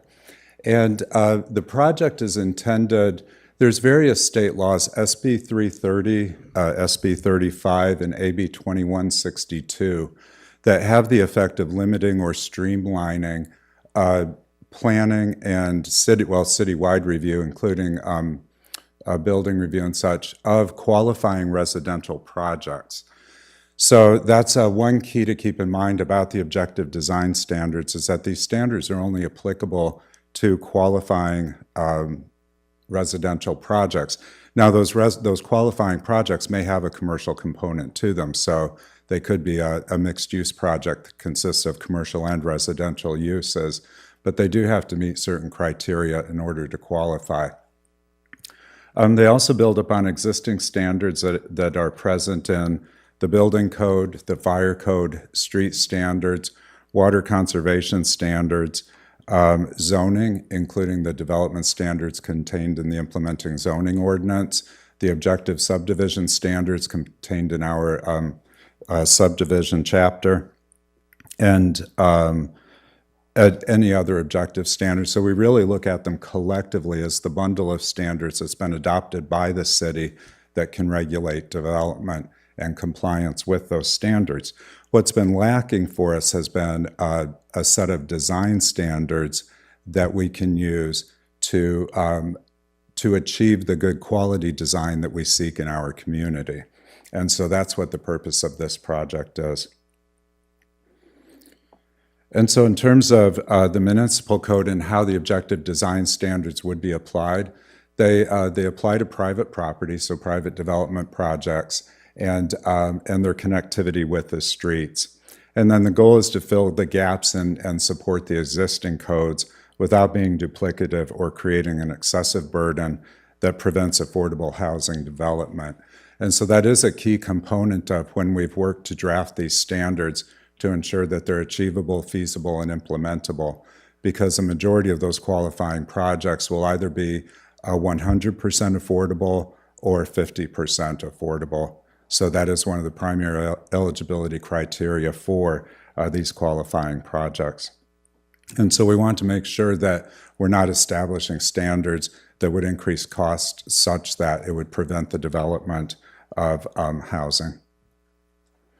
So some of the key terms that we refer to and are useful are ministerial review, and that's a review for compliance with objective standards. There's no opportunity for interpretation by a review authority.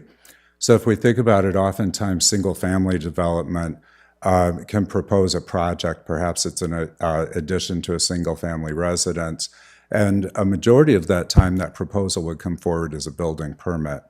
The building permit is reviewed for compliance with objective standards contained in the building code and fire codes, but as well as development standards contained in the implementing zoning ordinance, so setbacks, lot coverage, and so forth. But there's no opportunity for discretionary review or subjective review that would otherwise be provided by Planning Commission, HCPC, or another review authority. So that's the primary difference. We don't have that opportunity to be subjective and to require something more of the project or to pass a quasi-judicial judgment on the project. That compares to discretionary review, where we do have the authority to do that through the processes granted in the implementing zoning ordinance. So let's say we have a market rate commercial development project come forward, and that project would not be a qualifying project, and so it would go on then to Planning Commission and be subject to site plan and architectural review, where the Planning Commission could make decisions about site layout. It could require certain conditions through conditions of approval related to design elements and so forth. So that's really what we're looking at, is that essential difference between the city's ability to exercise discretion versus what the state law has done to limit the city's ability to do so by creating this streamlining process for qualifying residential projects. And so there you see I've already used the terms objective review and qualifying residential projects in trying to describe that difference in review types. So this is an example of a development review process where the project would be subject to discretionary review. So the project would go through the planning entitlement process. It would be reviewed for compliance with the development standards and standards contained in the SMART code. It would also be reviewed by other cities and outside agencies as required. And then it would come forward to one of our review authorities who would review it to make findings to approve the project. Then during the building permit review stage, after it would go on for its required building permit, then the building department, fire department, and public works would review for compliance with their standards. So typically, when we look at the standards for the other departments and divisions, they'll be considered objective. They may have some latitude for how they're applied, but they're still considered objective and compliance is required. We can contrast that with a qualifying residential project, which could only be reviewed against objective standards throughout the process. So in that case, then, it would go through the planning review process. It may go through as a building permit. So for instance, what we call an SB 35 project is one of the essential qualifying characteristics of SB 35 projects is that they're 100% residential projects that are 100% affordable as well. And so those projects, after going through a process of submitting a letter of intent and demonstrating that they're eligible, then can submit a building permit for review. And so that abbreviated review process has two primary characteristics to it. The first characteristic is that it speeds up the review process. And in doing so, then the project proponents, they reduce risk and they gain certainty that compliance with the objective standards will ensure that their project would be approved and could then move on into construction. The other very important thing that it does is it eliminates the requirement for environmental review under CEQA, because the trigger for CEQA is that you have a discretionary action. So SB 35 removes that discretionary action, which then eliminates the requirement for environmental review. SB 35 has been in place for, I believe this is its 6th year, and through SB 423 that was adopted this fall, I believe goes into effect January 1st, it will be extended and strengthened slightly.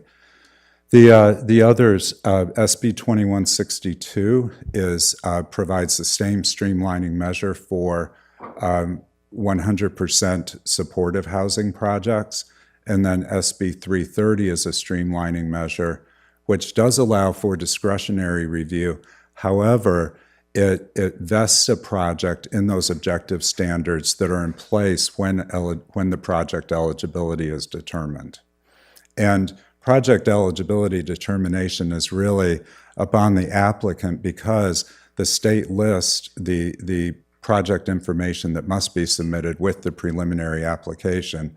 You submit the information per the state requirements, and then you're automatically eligible. So what we have is a situation right now, for instance, we have 2 projects that are under construction, one on North Water Street and then 1601 Petaluma Boulevard South. Those 2 projects came forward as SB 35 projects and went through a ministerial review process that had objective standards in place, subdivision standards, IZO development standards, and so forth, but we did not have objective design standards for which those projects would have to demonstrate compliance. Then we do have, an SB 35 project that has submitted a letter of intent that is working through tribal consultation right now. And then we do have 3 SB 330 projects that have been submitted. And so those 3 that have submitted preliminary applications, even though we adopt, at some point, we'll adopt these objective design standards, they've already vested, and so they would not be subject to the objective design standards. So I use that in part as an example to point out that right now through this project, we're trying to close a gap in our development standards, in our objective standards that's existed and that really does need to be closed quite quickly. So then if a project goes through and a project is not approved, meaning that it's not compliant, then it would have to revise to comply or resubmit for discretionary review. So a project does have that option. It doesn't have to submit as an SB 35 project. It doesn't have to submit as an SB 330 project. It could submit as a discretionary project and go through the discretionary review process provided by SPAR.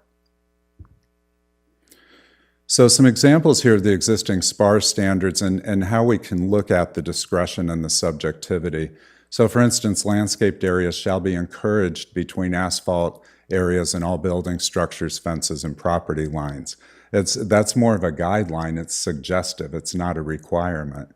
Now, through the discretionary process, the Planning Commission could place certain requirements on it through conditions of approval. But the applicant doesn't have to present with a project that necessarily does that. Again, hardscape may be used where pedestrian access is necessary, and landscaping should be concentrated in highly visible locations with building entrances and site perimeters given extra consideration. So you can see there, when in our existing standards, it's very subjective, it's very soft. There's no clear direction on what is required and exactly what we're looking for. So the purpose of the project then is to convert these subjective guidelines to objective standards. And I will say at this point that other jurisdictions who have already completed this, we are seeing sort of an evolution of objective design standards from very early adopters who had very minimal design standards to the city of Milpitas, who recently adopted 70 pages worth of objective design standards. So we really have quite a continuum of approaches to those standards. Marin County has adopted form-based standards, very similar to our SMART code, and we understand that Sebastopol is looking into that approach as well. So we do have some options there. I think another unique difference is a lot of jurisdictions have benefit of having design guidelines in place already, and so they were able to take some of those design guidelines to quantify them and make them objective. But we here at the City of Petaluma do not have design guidelines, so we've really had to innovate and create the objective design standards that we want, with a focus on what are those essential standards to ensure good quality design, but at the same time being achievable, feasible, and implementable. So as an example, here we have just a very simple example of under a discretionary process, transformer boxes and garbage enclosures should be screened, and then we provide some material types and approaches to doing so. That's on the left. If we compare it to the right then, we have all equipment shall be fully screened from view by an architectural or landscape screen. And then we establish what is that point of view for that screening.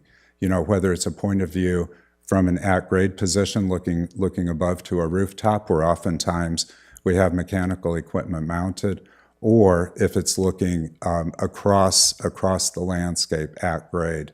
So we've taken that subjective standard or expectation, and we've converted it into something then that the project proponent can read and understand exactly what we're looking for, and then that during the review process we can apply that and determine if they've complied with that or not.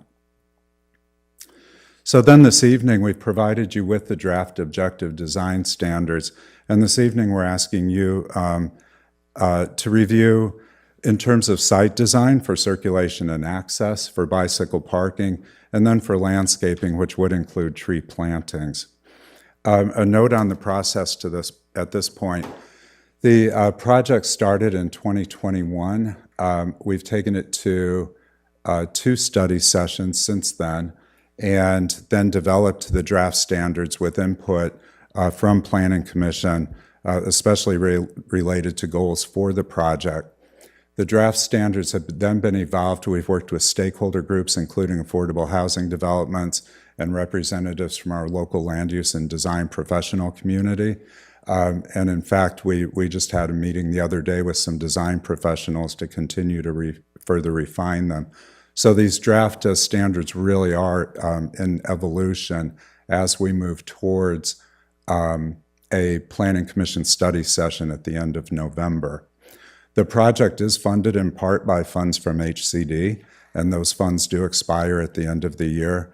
And so we do need to take it back to Planning Commission in December for a public hearing to recommend to City Council. The HCD, the contract reads that the objective design standards would need to be adopted, but we have confirmed with HCD that a Planning Commission public hearing to recommend to Council adoption would satisfy that requirement for the contract. So the 5 goals that are driving and guiding us: first, that the design of places reflects the Petaluma community and can contribute to its physical, economic, social, and cultural character. We want designs that will emphasize the pedestrian-oriented environment, where buildings and the public realm design are cohesive and complementary across a range of uses.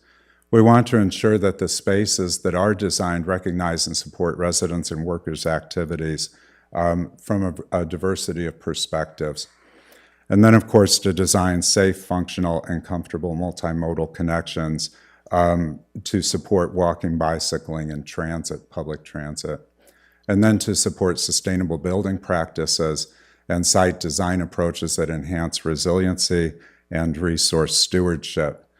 Doing all of this while at the same time being achievable, feasible, and implementable. So there's a lot of pressure on this, and I think that when we presented to Planning Commission last month, they did ask us to identify for them those tension points where we're really having some challenges achieving consensus or being able to arrive at an objective design standard that we would want to take forward for adoption. And we do have several of those points.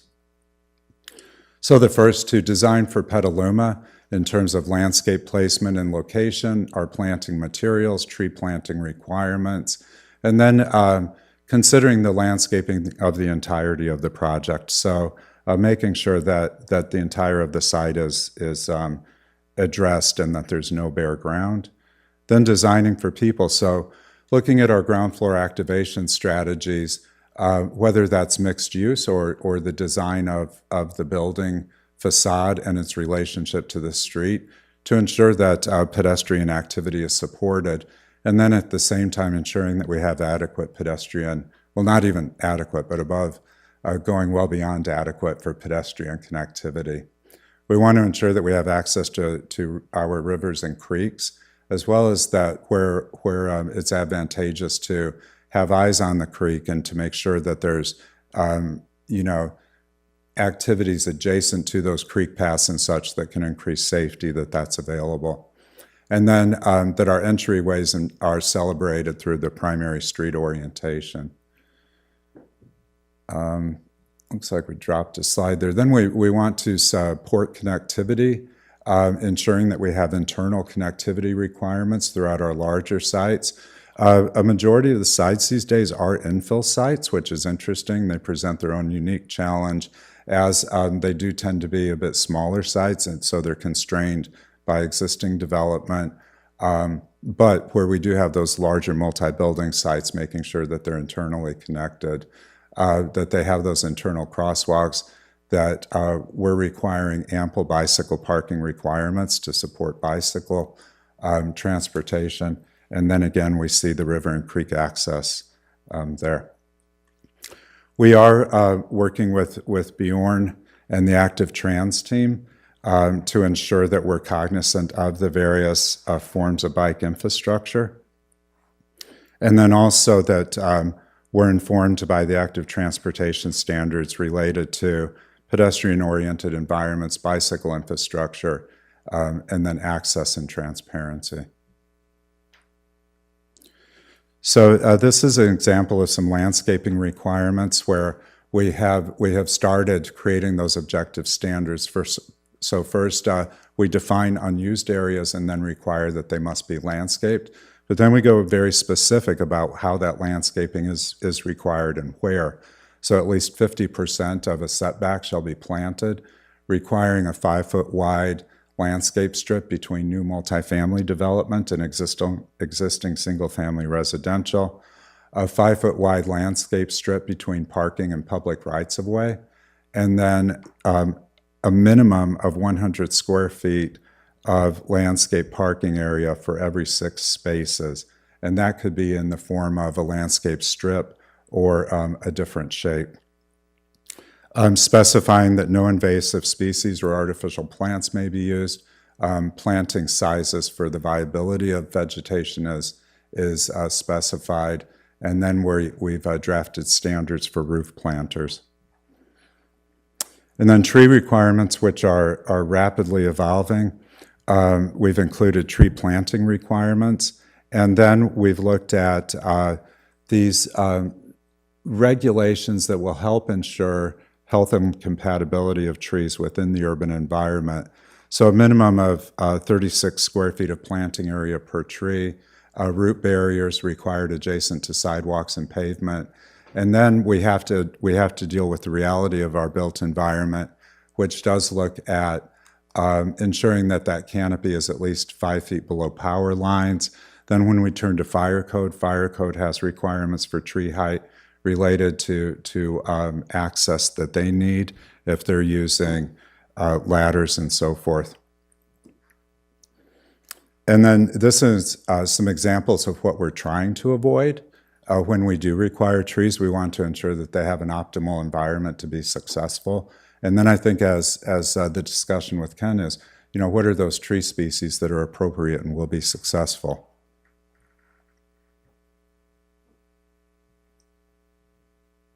And so we've had a variety of stakeholder recommendations working through our stakeholder groups that include affordable housing development teams, as well as local land use and design professionals. For example, we had written in some quite prescriptive fence design requirements, but the design professionals who reviewed felt that they were overly prescriptive and would be limiting in terms of a design approach and being able to create projects that are feasible in terms of cost. And so just the other day, they recommended that we remove a majority of those fencing requirements, fence design requirements. And so that's one option that we're exploring. And then we're revising our definitions for landscaping so that we're ensuring that when we have a requirement that no unused area or no bare ground is allowed, that we're appropriately regulating landscape planting areas, pervious hardscapes, or other areas where plantings may not be advisable. The removal of the open space adjacent native plant material requirement was another recommendation. Revised the artificial turf requirement, which I believe is limited to sports fields, to include organic infill material. Removed the maximum projected canopy height under power lines. We had a recommendation to remove the integrated pest management requirement because landscape professionals said, well, that's really a programmatic requirement, so how do we write that in? Well, we were able to revise it, and what the revision that we'll be proposing is that the landscape plan includes an integrated pest management plan that also has implementation instructions. So in that way, then we're able to get that plan into the project requirements where it can be enforceable then. Removing high maintenance plants and trees prohibition. That was really, I believe, related to trees and plants that might generate fruit or nuts that would fall on sidewalks or on streets rights of way and create a maintenance issue. We were able to rewrite that where we would allow them, but the drip line could not the drip line at maturity could not cross into a street, a pathway, or a public right-of-way. So again, just being thoughtful about that environment where those trees might be able, plants and trees might be able to exist, but also being cognizant of the potential impacts. And then also adding requirements to plant trees on project sites. We continue to evolve that. These are just some of the recommendations we've worked through. A dizzying amount of recommendations as we've taken the draft standards through various processes of refinement. And we look forward to your comments this evening, as well as study session with the Planning Commission at the end of the month. So with that, I'll go ahead and stop sharing. And Heather and I are both available to answer questions, to receive recommendations, where we would, I think our preference this evening would be to take your recommendations and then be able to work on incorporating them into the draft that will move forward. Our plan after this evening is to compile all the recommendations that we've been receiving from stakeholder review and from this evening to produce a public draft that would publish next week. And then that draft would go forward to Planning Commission on November 28th. So November is really, for us, it's a month of public review and public participation. So thank you. Thank you so much, Andrew. So at this time, I'll ask the committees to ask any clarifying questions, and then we'll come back for discussion. And I'll start again with the tree committee. Yes, Darren. Thank you, Nicole, and I'll try to limit this to questions and try to focus in on trees. Actually, one general comment I had, I would love more diagrams, especially when we're talking about like the private open space per unit guidelines, some of the setbacks, plantings and setbacks, 5-foot buffer zones. I think, some of the plans, I don't know if it was Milpitas, but at planning, we saw another city's example objective design standards. While they may have been a little over the top, one thing I did love is they had lots of diagrams, and it just helps us conceptualize, is this an arbitrary metric or does it look right, and kind of help us place some more of these decisions. So that's a general comment. And then, you talked about design guidelines, and not to ask too broad, but do you anticipate that Petaluma will have something like this evolve into broad design guidelines? So great question. That's something that we talked about during the presentation to Planning Commission, and we're looking forward to. In response to your first question, we do recognize the need for more diagrams. We didn't want to get ahead of the development of imagery for the project because we knew that the draft standards are evolving. And so we are identifying where those diagrams can happen, where they would be most beneficial. We do have a library of diagrams that we can use. We would have to tweak, in instances to make them specific. But so there will be more of those. And it was Milpitas that was very heavy with the imagery. One thing that's interesting, though, is, design is so subjective that you have to be careful about using imagery of built structures or developed sites, because what one person may like, another one may not like. So you use it with the intent of illustrating a design requirement, but at the same time, even that's very subjective. So we will be relying more so on those diagrams and those sort of general types of imagery to support the regulations. In response to your second question, we do see this as a first step in closing that gap in our objective standards. And so like with all of our regulations, they're subject to amendment, and we can continue to evolve them, whether that happens immediately following adoption or whether we work through 24 and bring forward some amendments as part of the general plan codification process, where we know that the IZO will undergo a pretty substantial rewrite. Got it. And yeah, I appreciate that and all the context you give it about kind of what objective design standards do. Because I think for me and a lot of folks, we thought it was like general design guidelines for the city, and it's pretty specific use cases right now. But if these are good, I would love to see it flow into a broader set of design guidelines. On page 8, I had a question here. Is it possible we can mention, because on page 9, it's mentioned that surface materials for, I believe it's for bike parking, talk about that permeable pavers could be used. Is that something we could put, if we can't require percentage permeable surface, could we at least, do you think there's value in stating that those should be considered, not should be considered, I don't know what the exact language would be because these are supposed to be objective standards, but like it's mentioned on page 9, just mention, hey, this could be permeable pavers or this could be permeable surface. Was that discussed at all? Because I know permeable surface has been a big topic in a lot of meetings for planning and PBAC and everyone else. I'm going to turn to Heather. Heather works on the standards on a daily basis. Have we looked in that or modified this away from that, Heather? So I didn't do a lot with the bike parking specifically, just because Matt Goyne from Fair and Pairs and Bjorn had pretty much put those together and handed them to us. And actually, when I got involved with the project, the first thing I was asked to do was to add in what they had generated. So in particular, I did not look at that. Now, as I understand it, I believe, Andrew, we have lot coverage requirements in the development code, right? Right, yes. So you're gonna have, that's your objective standard that's going to say how much can be permeable versus not permeable is your lot coverage. So it's not that we're not addressing it, it's just that it's already there. Got it. Okay, that's another great point, is that some of these items are likely covered in overlapping. And I appreciated the references added at the end, overlapping objective design standards. And then trying to keep this to questions.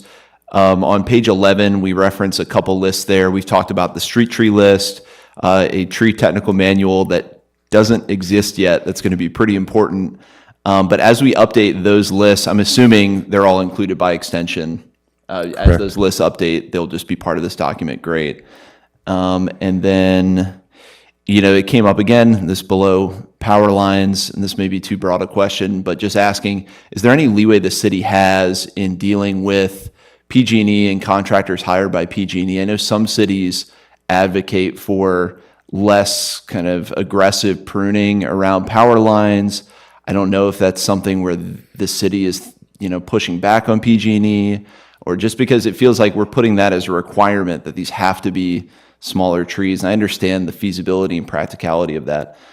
But have you guys discussed, is there anything the city can do to advocate for higher trees and maybe working with the parties that would be potentially pruning trees around power lines to help make that possible? Or is that just too broad an issue for these standards? I think it probably too broad for these standards at this point in time, but certainly something that we need to explore, and because certainly they have a huge impact, right? And it can sometimes be challenging to work with them, especially when they've got pretty clear requirements for their own purposes. But we'll certainly take that forward, and even if we don't get to that before these standards are adopted, we can continue to work on it. Okay, I had a feeling. That's why I threw that qualifier in there. Thank you. Right. And then on page 13 as well, I noticed the piece about open space adjacent materials for plantings near riparian and river habitats, saying that you have to use plant material that is endemic within 50 feet. This isn't really a question, but endemic I don't think is the right term. Endemic organisms are extremely rare. It means they only occur in that area. So I don't know if native, that's another fraught term, but I don't know if there's another term there that we can pick besides endemic to say that the plant material should be endemic. I think I don't know if that would be possible. I don't know if there are endemic species in those areas. So. Well, we can definitely remove endemic. Yeah, or just think about word choice there, because that'd be pretty limiting for affordable housing developers. And then so that actually came from the river enhancement and access plan, some of that language, which was like encourage these things. So it can be removed, but the reason that it's in there is that was what was pulled from that. Okay, I'm surprised. Maybe I'm the fool, but no, in my understanding of endemic, that would be a pretty narrow range. And then on page 16, I noticed there's habitat protection fencing. And I just want to make sure I'm understanding. There's a 6-inch clearance. Is that a 6-inch clearance off the ground to allow for wildlife movement through the barriers? Okay. Thank you, Heather. I love seeing that. And then on page 17, it mentions, and I don't want to move too far afield here, but are historic features appropriate to include here? This is kind of piggybacking on something we just had a Know Before You Grow meeting this last week that I attended, where they talked about building affordable infill in historic districts. It was a woman from Arkansas giving a presentation, and she talked about how they encourage developers to pick certain key historic features from said district and make sure those are implemented on a frontage. And I wrote here, i.e., pick 3 historic features identified in the relevant historic district, whether that would be the term, I think we have a term about accent feature or something like that, that must be a part of the street frontage of the building. Is anything like that possible, or is that, again, not really in the frame of the objective design standard? I'm happy to look at that. Yeah, I'm thinking that we'll have to look at that carefully and see if we can get to an objective standard for some of those features. because I think we would have to be pretty explicit. And right now, I don't think our historic district guidelines, they tend to be more on the general side. So. Okay, got it. And then I think everything else I have here is a comment or even bigger discussion point. So that's it for my questions. Thanks. Great questions. Thank you. Anybody else on trees? Thank you. On page 2, the purpose, it seems like several of those are very subjective, hard to define purposes, like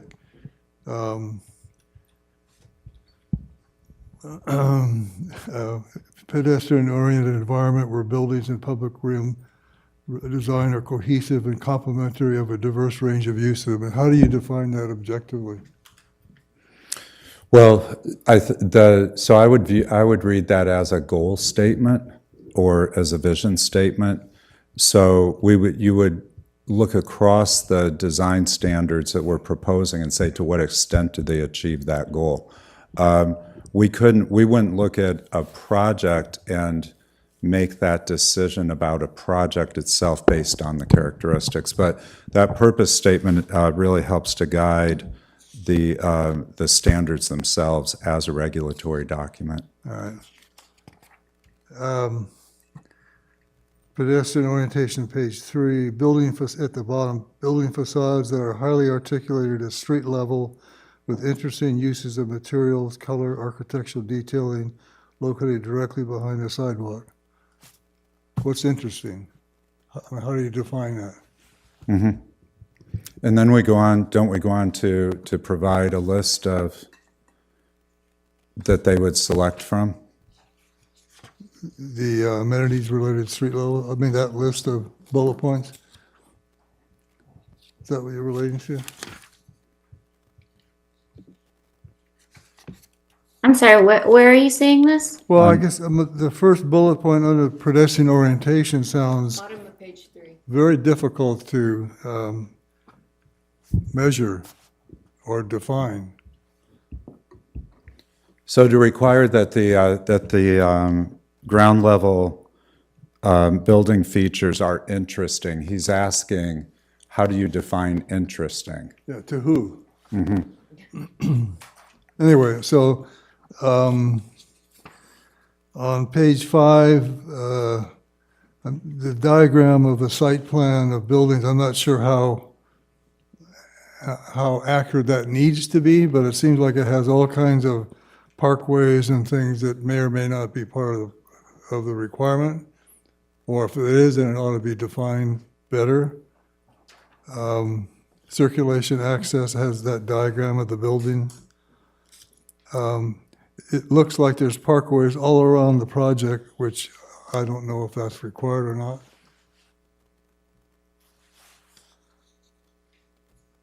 Okay, sorry, I was a couple steps behind. So on the definition for the pedestrian orientation, so that definition is actually from the SMART code.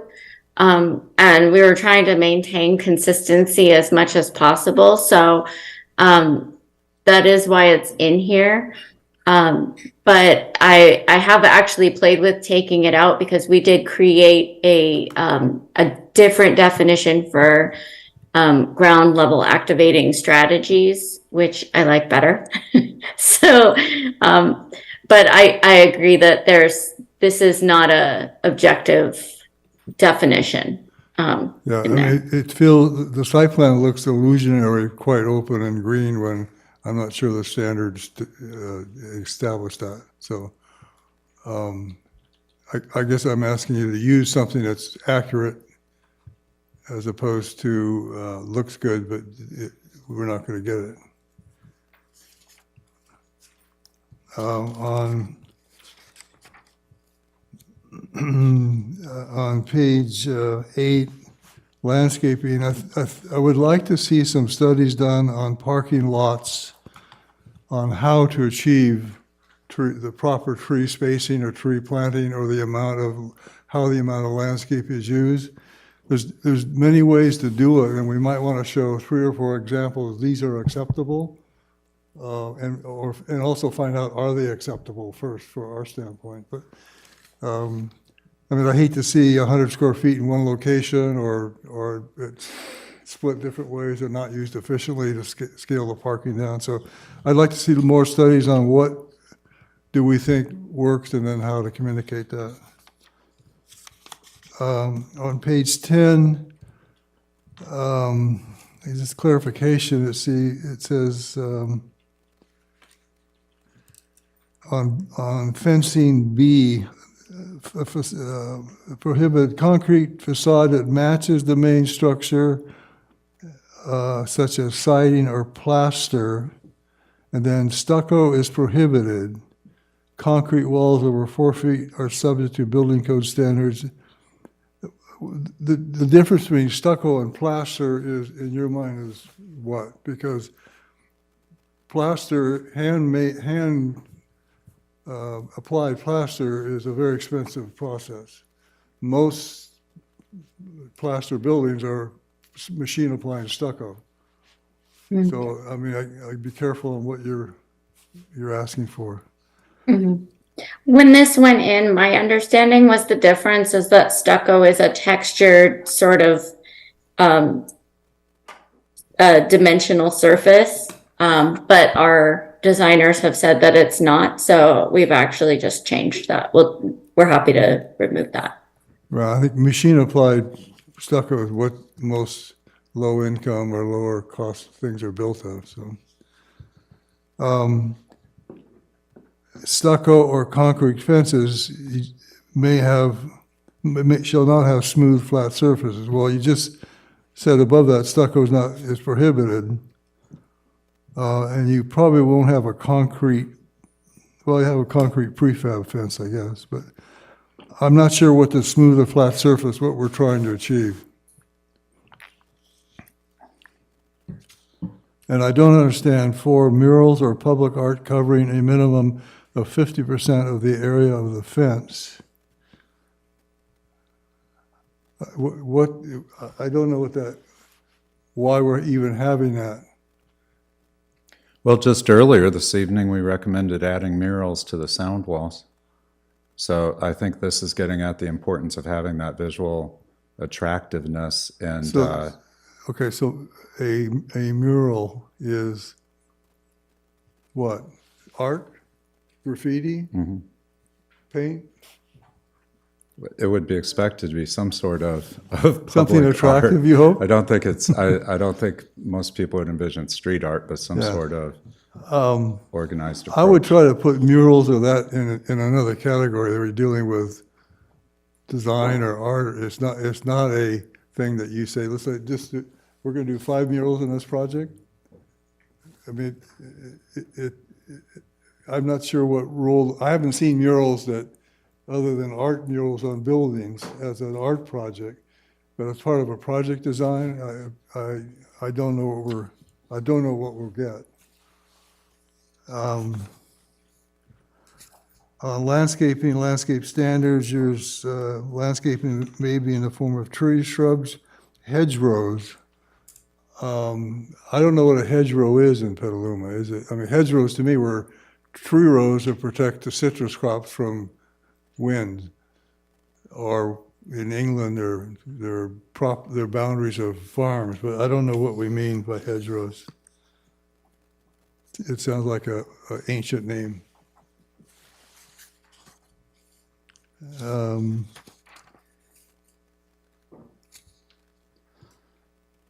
Highway adjacent sites.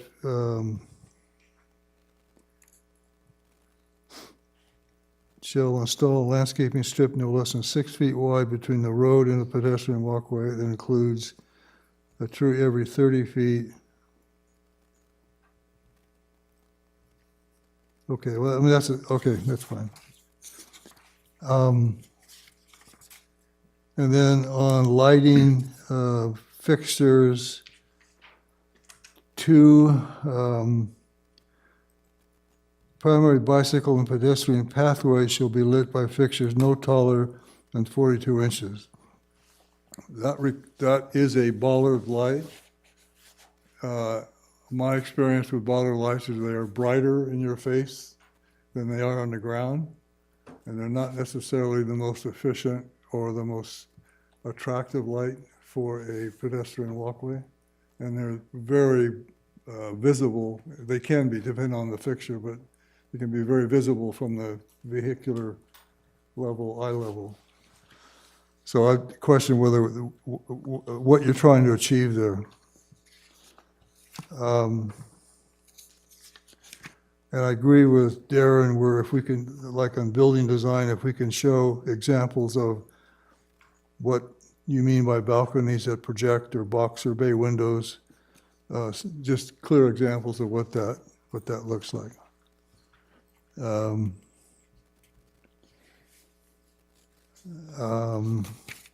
That's about it. Great, thank you.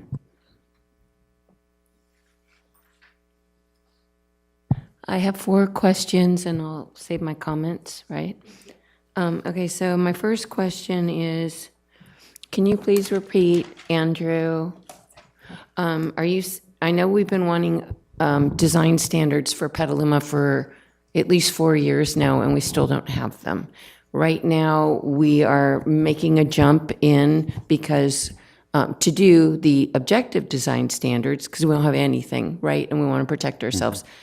Did you say that at some point in the future, maybe by the end of 2026 and 3 more years when the general plan is finished, we will have design standards, and at that time, the objective design standards will map to those? It'll be a refresh? Is that what you said? No, that's not what I said at all. Okay. What I said was that these objective design standards that we're reviewing right now could evolve through amendments and through the process of codifying the general plan. They would still have the status of objective design standards in the IZO, but they could be evolved. So are you thinking about design standards or design guidelines? I think maybe design guidelines, Okay. which I understand So we don't have, right? We don't have design guidelines, and that's something that I think we would want to look at as part of the general Part of the plan implementation process. Okay, Right. okay, thank you for that. Yeah, And then my second question is, you mentioned stakeholders, and they've got pushback. Who are these stakeholders? They are design and land use professionals, affordable housing developers. There were some community members. I believe Urban Chat contributed too. Urban Chat? Okay, 2 so they're a members. developer. He's a developer, right? Well, Developer I'm not going to consultant. argue, ma'am, about what it is, but we do have stakeholders from a variety of organizations. Okay, so what And I I want to can be provide that clear list to on you. is that we've had, Petaluma gets a lot of pushback that we buy into early on, and I feel like it puts us in a box where we're kind of like giving a lot of weight prematurely, that really we lose a lot of negotiating power down the road when we do that. I've just seen that on lots of development projects.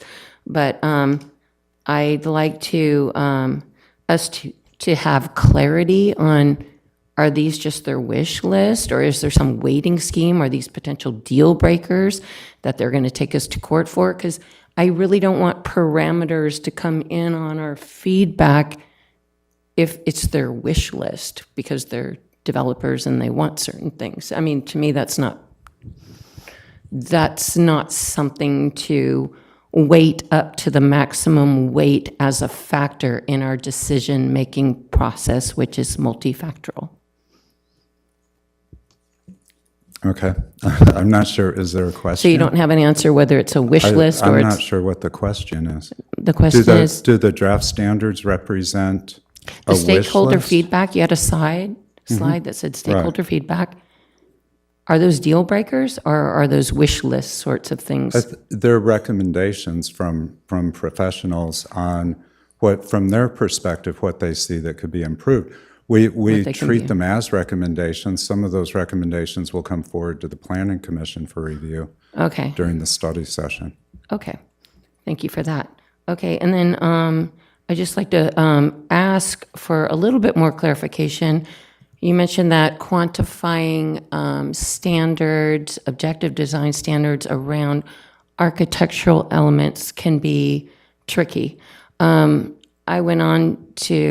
did some research on this, and in Marin County, I went to objective design standards for multiple cities, and for example, Mill Valley, they've got a list of something like 12 different architectural styles, and it's the most beautiful plug-and-play, web-based, interactive design component for a developer. Do you want Queen Anne style? Do you want farmhouse style? Do you want all these architectural styles? And they just drag and drop, and it's multiple window schemes, window treatments, everything from entryways to balconies, and it's beautiful. And I feel like if they can do that in a plug and play, and all of Marin County did that, why are we looking at just a linear list here? And can we explore doing something that's really going to get us further down the line so that when somebody wants to do infill in our historic downtown, we can show them, yeah, these are historic elements?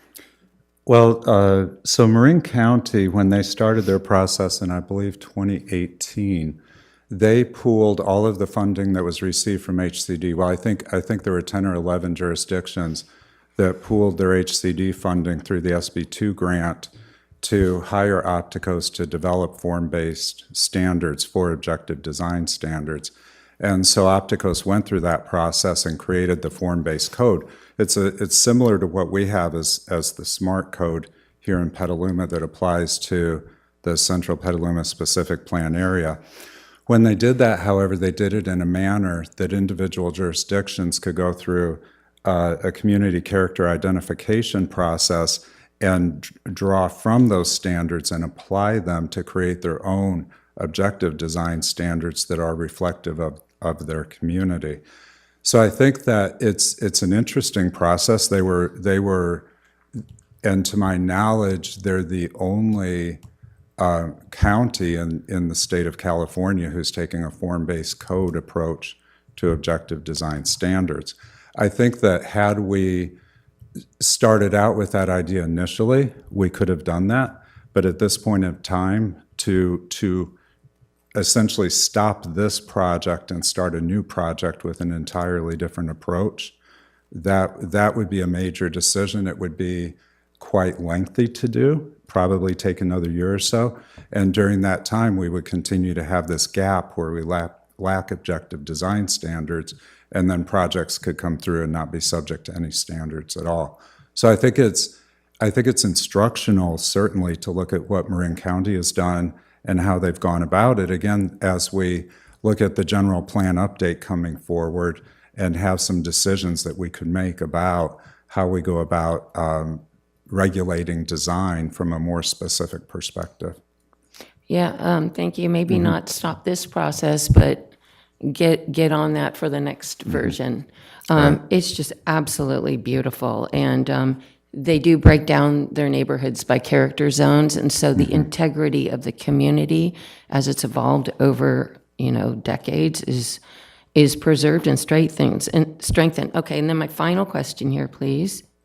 We keep talking about power lines, and these SB 35 and the other SB, when they come in, aren't they going to be something like PUDs with their electrical lines going underground? So when we look at objective design standards for these types of projects, will we not be assuming that all of the lines are underground so we aren't restrained and in that box where every tree is going to have to be chopped down to keep beneath power lines or telecommunications lines, which I think are 5 feet or 10 feet lower than electric lines? I think that's going to be a public works question, because public works policies would regulate the undergrounding of utilities, and projects would be subject to them. So I'm not sure if every project would be required to underground, or if there might be certain projects based on location or type of power lines that they would not have to be undergrounded. So I think that I would want to look into that, because it would certainly it would eliminate a huge sort of challenge point without a doubt, and we can follow up on that. I think if, when they come forward at the end of the month, if that's still in there, then we found that there would be circumstances where those overhead lines would continue to exist and we would have to account Those for dang them. overhead lines, yeah. Okay, thank you. Those are all my questions right now. Thank you.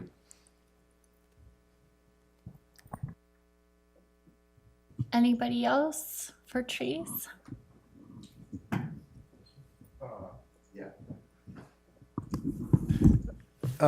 Yeah, Andrew, I'm just trying to follow the flow chart a little bit. So let's say a developer comes in as that's where it's a ministerial and I'm talking and in terms of street tree plantings.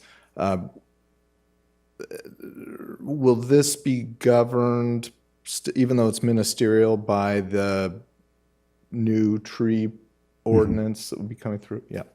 Yeah, we're very, very much looking forward to the new tree ordinance development process to give us some good regulations and some good specificity on those regulations. I think that we've also, in developing these standards, we've had to be careful that we didn't create standards where policy doesn't exist to support the standards.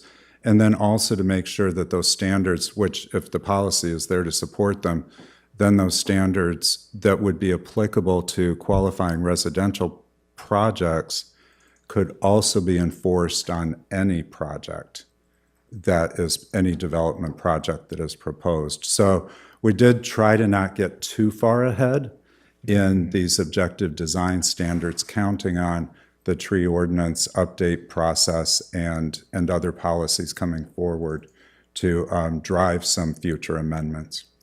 So, like, for example, if the tree ordinance had some sort of requirement for new development to go through, let's say, some urban forestry department or a potential arborist on staff to recommend trees for a site, that would, yeah, I could see where that doesn't necessarily exist today, but we'd hope that it would, and I would hope that they would have, there'd be an opportunity for the city to make some recommendations for the trees for that site. Yeah. Right. All right.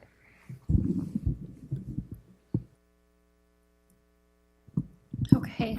Darren, can I start with you for PBAC questions? Do you have any questions related to PBAC? Thank you.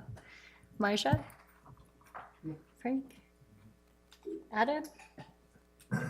Yeah, just trying to understand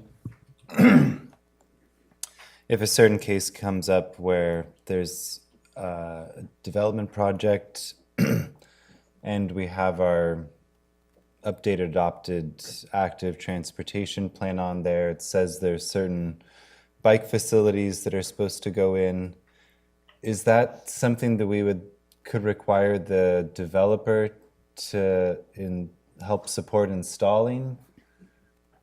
Or are those processes separate? I'm kind of trying to understand how those interact. Does that make sense? You mean bike facilities in the public right-of-way? Yeah, exactly. So their project would be going right on that frontage, and that's part of a gap. I only think of it because there's other projects that, like River Bend, had some improvements. It was an existing Class 1 bike trail, but what if it's kind of more on street? Would that even apply in this kind of case or not? Yeah, it would, because the projects would be required to execute public improvements that are planned, that are identified in plans.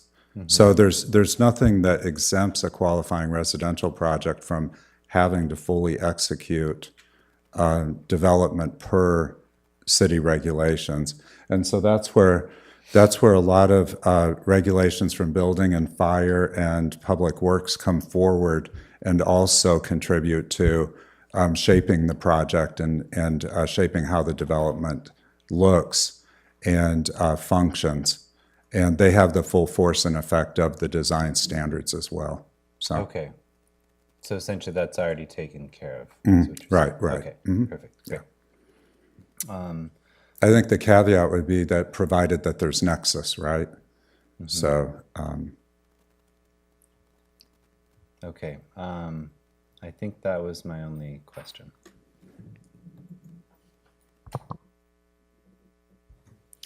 I just have two possibly related questions.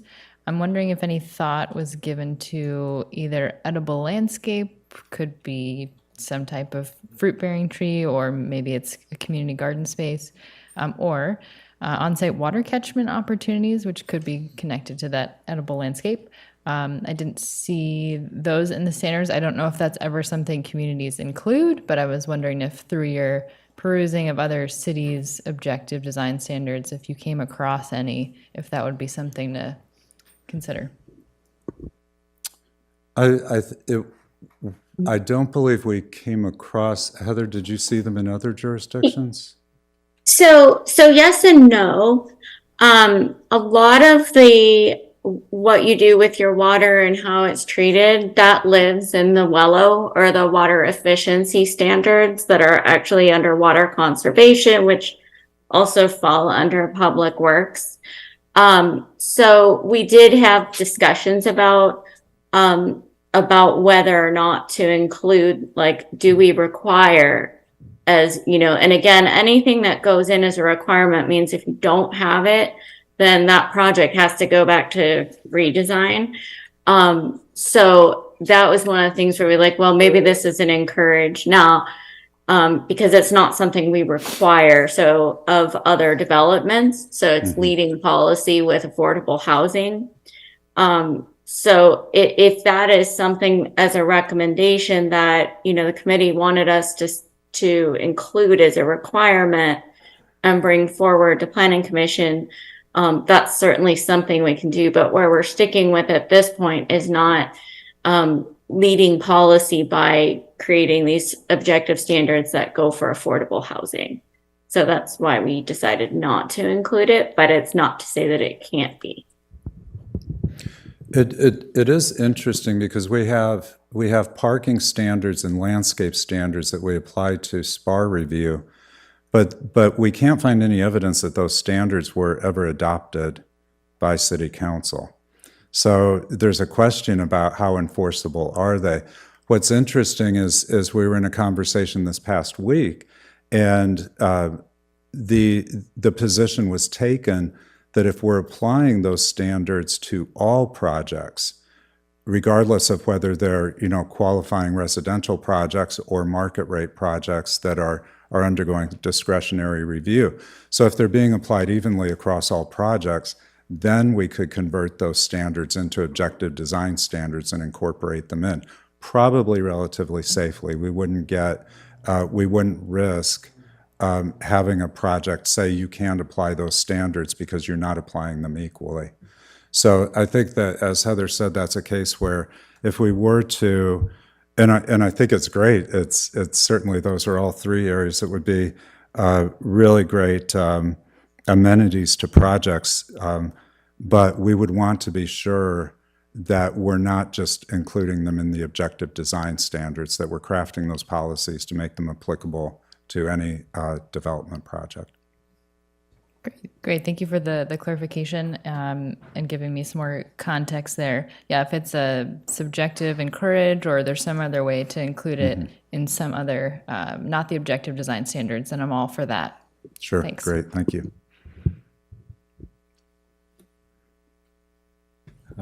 Thank you. Couple questions. In the bicycle parking, talked about like a minimum of one per room, up to 2 rooms, and then above that, what were the rationale for the numbers selected? That's a question for Bjorn.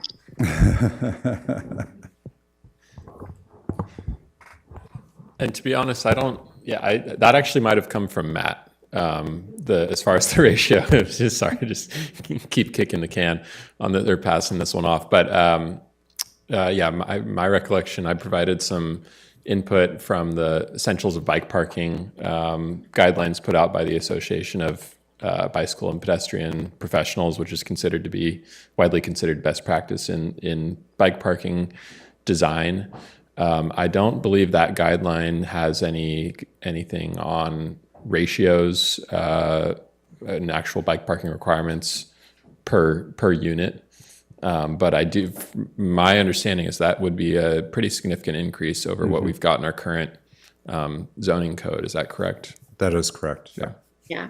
And I will say this is the one area that we are being more strict and that we are kind of breaking that don't lead with policy rule. And the reason that we felt it was appropriate is that bicycling and e-bikes are all very affordable methods of transportation. We felt that you can't just provide affordable housing, you have to also provide those opportunities if you can to encourage affordable, healthy transportation. I'll also just note with the rack types that we are recommending, each rack accommodates 2 bikes, just to also add that. Got you. So we're actually, so each, I guess it would be for 2 bikes then. Correct. Yeah, using the recommended rack types that we have included in the standards. Yes. Got you. Okay, that's helpful.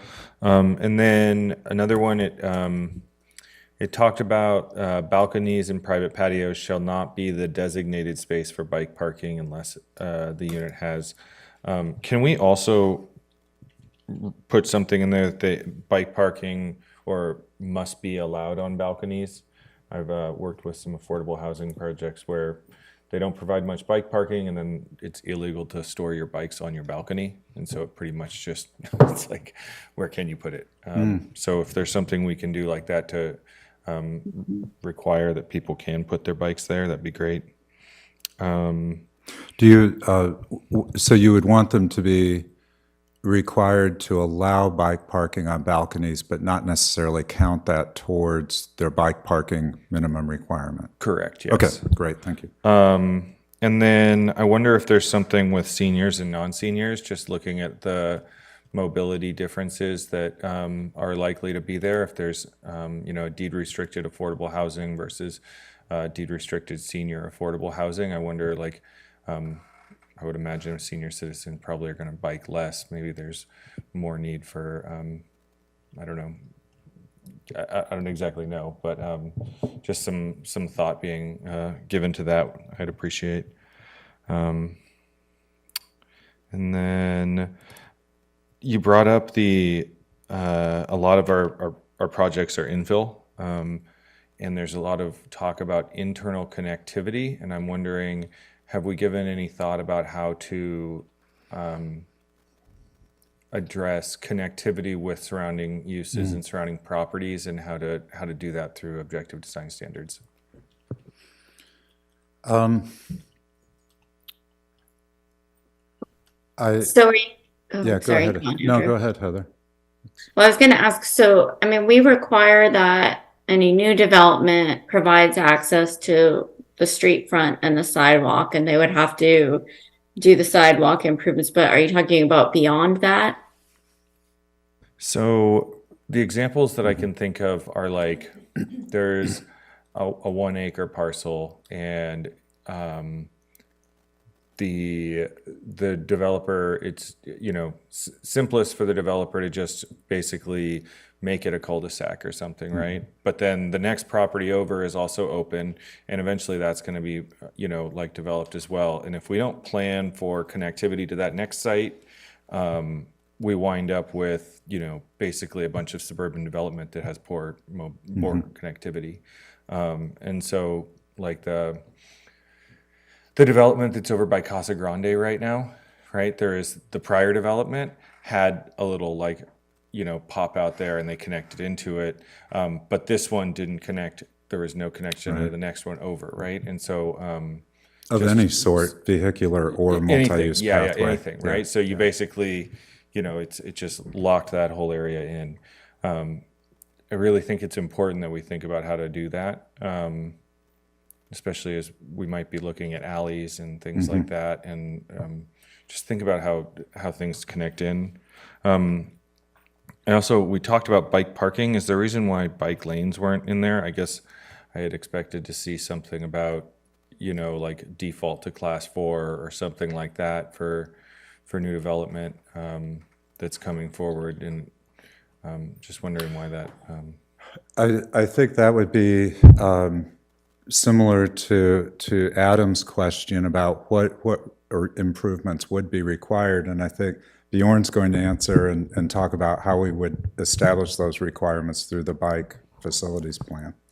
Yeah, so this is it's kind of an interesting gray area right now where our existing city standards don't actually have class 4 bike lanes in them. So we kind of default to NACTO, Caltrans guidance, and likewise, our bicycle and pedestrian master plan from 2008 doesn't have protected bike lanes identified on city streets. What we've been able to do is, with strong recommendations from PBAC and from staff, basically, get applicants to agree to include protected bike lanes in their frontages on some of those recent projects. But I do think it's an area where we're doing that without any sort of backing from our city standards and from our bicycle and pedestrian plan. So having updated standards and also more importantly, having an updated our new active transportation plan will give some more teeth in that realm. But, as we saw with the Oyster Cove project, which will provide protected bike lanes on D Street and other applications we've seen, fortunately, we've been able to make do without either of those documents so far. And then my final question, and I'll probably have a lot more comments on this after, is around landscaping and the potential for stormwater sequestration. Going back to the bioswales comment that Howard had, I feel like with objective design standards, it feels like there's an opportunity to rethink our streets a little bit. And specify something objectively that, gets built. And I'm not sure, when I read this, I didn't see that in there. And I'm just wondering how we're thinking about, from the concept of sustainability, right? And like water sequestration, some of the things that jump out to me is just like putting, landscaping above to where it can't sequester stuff versus below. Some of the pictures that were in there were like a landscape buffer between a sidewalk and the front of the building, instead of having the sidewalk go towards the building and then put the landscaping between the cars and make it sequester water from the road. Just thinking how are we thinking about redesigning our streets here to accomplish some of those more design goals that we're wanting? Yeah, I think it would be an update to the street standards, right? Yeah, so in the public right-of-way, it would be driven through, modifications or amendments to the street standards to achieve that, because that's what's going to drive your your design within the public right-of-way. Even though the development is going to pay for those improvements, they're still going to be driven by the street standards that Public Works enforces. Outside of the public right-of-way on the private development area, then they would be required to do low impact development, stormwater mitigation best practices on site. And so we would get that out of the development itself. And oftentimes there's a tension between trying to achieve those LID best practices and then achieve landscaping and such. So that tension does exist. But I think to get to your point, it would really require a change in street standards. Really? The property line is the property line, and then you're going to build a sidewalk. So it's a public easement, right, that you would have where the sidewalk goes, but it's still private property, right? So it seems like it could be encompassed into the objective design standards. But they'll still design it according to the street standards that Public Works is enforcing. So this won't supersede whatever the other standards are. No, This has to. no. In fact, we would lean on those other standards. Well, that's disappointing. Thank you. Yeah. I think that points out the limitation of objective design standards at this point, for sure.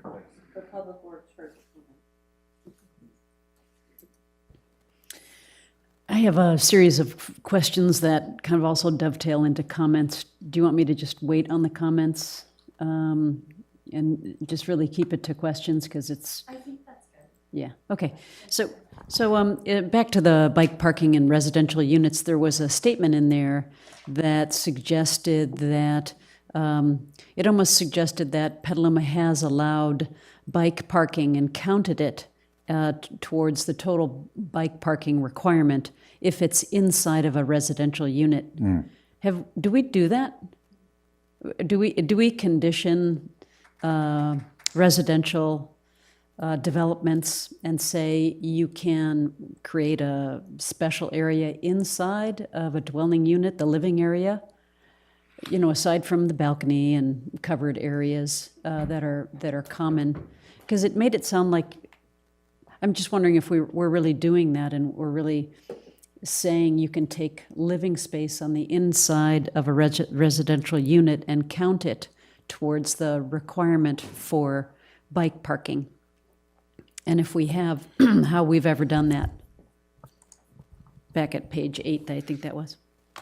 Andrew, I can try to take a stab, and please correct Yeah. me if I'm wrong, but it's a little different for single-family projects versus multifamily projects. With single-family projects, the assumption, I think, generally is that bikes are going to be stored somewhere in the garage or somewhere on the property, and so there's less of a requirement there. When it comes to multifamily, we do have very well-defined requirements around secure bike parking, long-term bike parking that they must provide, and those areas are, my recollection of the zoning code is that that's written in a way that those need to be in areas accessible to the tenants that are not within their dwellings. So, Okay. I don't believe we're giving developers credit for bike parking within their own units for multifamily projects under the current zoning code. I just don't, I think they're. Okay. Yeah, I can't think of an instance where we've done that. I do believe that Oyster Cove is providing one electric bike charger per unit, which was supported, but that was part of their proposal. But then they're still providing the minimum or the required bike parking in the public areas then on top of that. Okay, well, I guess, at page 8 for A2, it says bicycle parking shall not be located in residential units. It doesn't specify if it's multifamily or otherwise, unless one of the following conditions apply. The units are on the ground floor, or it has an elevator that is no smaller than 6 by 6 that allows bikes. So, and then it goes on about the balconies. So it just made me wonder whether we actually had applications come forward where somehow we're saying, sure, we'll build you an interior bike closet. So I was just curious, is that taking away from living space? Obviously, what I'm driving at is, living space would be tight in many affordable multifamily developments. And so I'm just wondering, where that really goes to.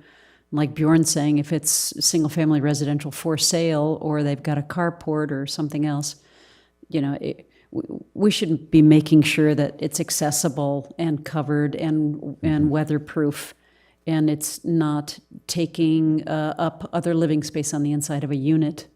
That was my question. I think the rest of the things I have to say are more comments. Sure. Thank you. One follow-up question. You said it has to be can't be cost prohibitive. How do you determine what's cost prohibitive? Is it like $1,000 incremental cost per unit, $2,000 incremental cost per unit? How would you go about that? So the state law says that the project has to be able to be constructed, the number of units that's either the minimum density under the general plan or proposed by the project has to be able to construct that. So what could happen is and it wouldn't happen in, well, a couple of thoughts. It wouldn't necessarily happen in objective design standards because we can apply those. But it could happen in a case of an SB 330 project where we could want, say, an architectural feature, because we do have the opportunity to subject an SB 330 project to site plan and architectural review. So there might be a site feature or an architectural feature that we desire, but the project could say, no, that's cost prohibitive, and that would result in the project being able to construct fewer units than what was proposed, and you can't do that under SB 330. So they would presumably have to demonstrate that it's cost prohibitive, but in that sense, I think the state law would be on the side of the project to perhaps suffice with that statement that it's cost prohibitive. So I hear how, but that's very like project specific, driven by, an applicant. How are you thinking about it as you're developing these, I guess? I think a great example is with vinyl versus fiberglass windows, which will be a question that will come before Planning Commission. I believe the city and all of the reviewers are in favor of prohibiting vinyl windows, but the affordable developer community is saying, no, that's a fundamental cost for us, and we need to be able to develop projects with vinyl windows. So and then from our perspective, we look at it and say, well, from aesthetics perspective, from climate perspectives and such, we want fiberglass at a minimum for windows. So there is tension there now. Could we continue to come forward with objective design standards that would prohibit vinyl windows? Yes, we could. But projects, especially density bonus projects, could then leverage concessions and waivers to continue to move forward with vinyl windows, but they would concede on that. And then we would be put in a position we would have the burden of demonstrating that there's a public health, safety, or welfare issue that would allow us to deny that concession. It's very helpful, thank you. Okay. I'm just going to throw this out there for you to noodle on while we go to public comment. I'm interested in if we can require mobility, in particular e-bikes. Like these are, tens to hundreds of millions of dollars being financed, and an e-bike is $1,500 maybe, and that's a lot for a low-income person to purchase, but in a $150 million project, it probably could, it looks like a blip on the radar. And so I'm wondering if we can actually just require mobility be provided in these projects and just financed as a project cost. So that's what I'm interested in. Sure, great, thank you. Any other questions? Yes. Andrew, should we have anything that gives direction to trees planted on collector streets, being a parkway requirement on collector streets for street trees, or HOA maintenance of, the project plants the trees and must also maintain the trees? Some way of getting landscape at the curb edge on important streets? I think that's where we would also lean on public works street standards and then the municipal code with regard to regulating maintenance of the street trees. We wouldn't take that on through these objective design standards specifically.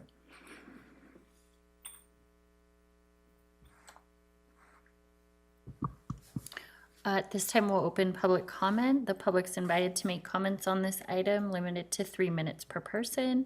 If you haven't done so, please fill out a comment card and bring it to the clerk.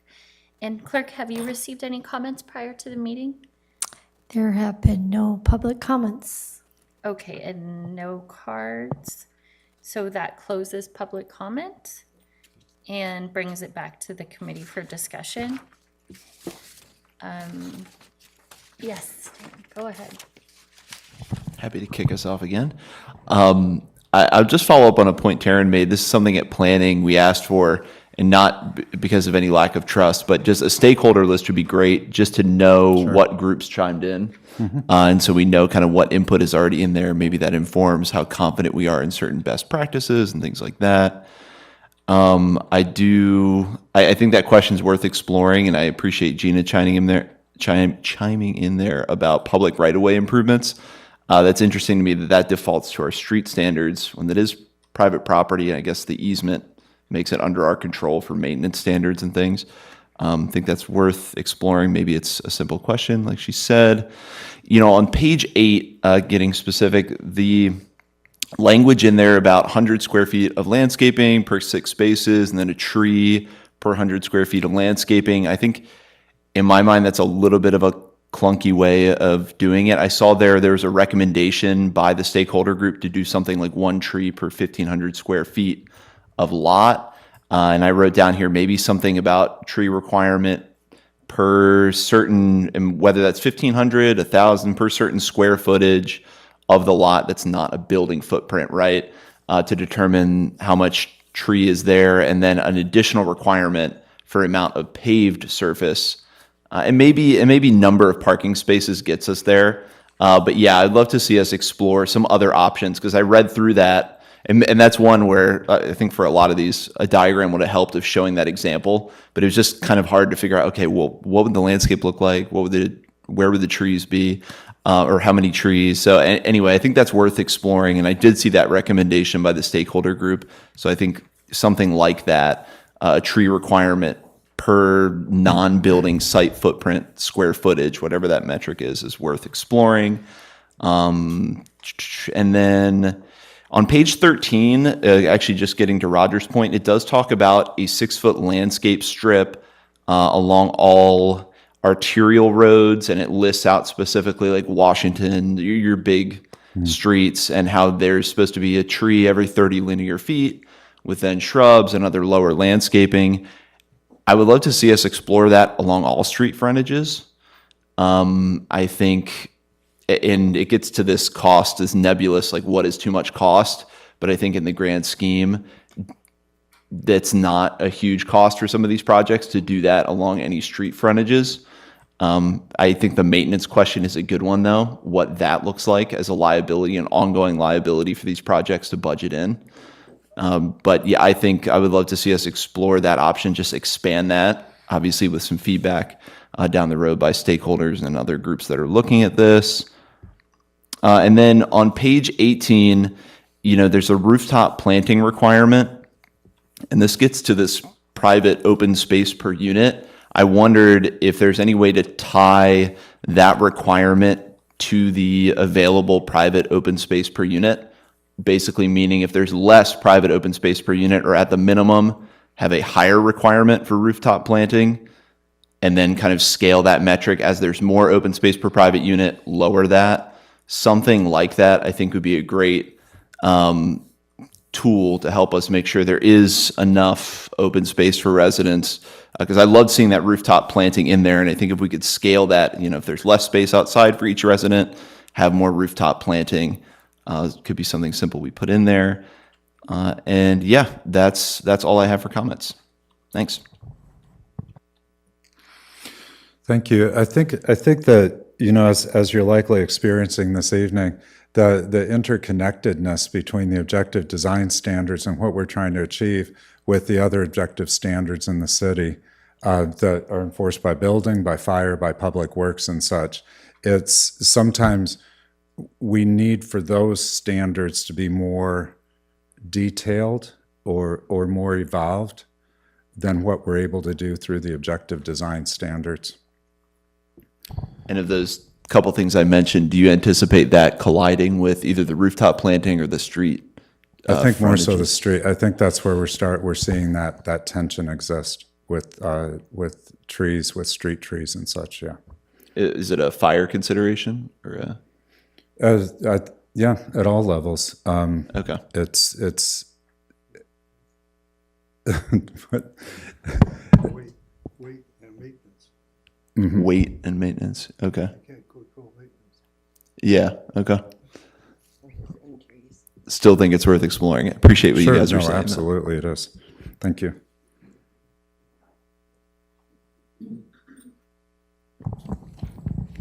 Okay, so my comments, first of all, I've got some notes and specific references to our code by number and section, subsection. And then I have a smaller set of notes from your handout of the objective design standards. First of all, I want to say again, Mill Valley doesn't seem to be so concerned about developer pushback. Google 5 words, Mill Valley Objective Design Standards, and go look at their toolkit.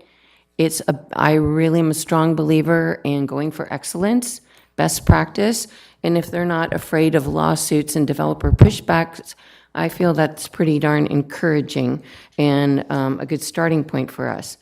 I don't want Petaluma to be to not be as aspirational as we can be. And then the thing I want to say is, can we please start putting utilities underground? If you go to the city of Chico, you see canopy trees over the entire city. The city controls the trees there. That's great. But the whole thing is covered by tree canopy. Go to downtown Ukiah. Downtown is covered with sycamores. It's complete shade all summer long. So we've got to, at some point, figure out how to get into our objective design standards, our regular codes, et cetera, get those utilities under the ground, because we're just hamstringed. We just have to keep chopping down our trees. If we don't keep them away from our tree roots, and if we don't keep them if we don't get them away from right over our trees, we're never going to get out of this heat island mess that we're in. Okay, so my first comment is allowed landscaping materials. Landscaping materials, I think, should comply with being shrubs of at least 1 gallon in size. It should be ground cover instead of grass, like turf grass, so that it's not relying on so much water, right? So drought tolerant kind of ground cover that a lot of us put in our front yard that kind of looks like grass, actually. Decorative, non-living landscape materials, to not use gravel and heat-absorbing materials. Maybe think about a maximum of 25% of the landscape area or less being hardscaped with gravel. I'm not talking sidewalks. Street trees should be at least 15 gallon in size, not, I think 10 gallons were referred at some point, or even smaller. And let's see here. Our section 17.030, which is our exception section, I think we should remove the exemption for non-discretionary approval. I think that one is for trees being cut down, and it allows staff to just decide whether a tree can be cut down or not. Maybe we can say no, not allowing discretionary approval to cut down trees. 17.060, number D, which is tree removal. Make that not be discretionary. It must be replacement, and it shouldn't be just cutting down the tree. There should be a replacement there. Species should be including native vegetation, like we have in our our tree list.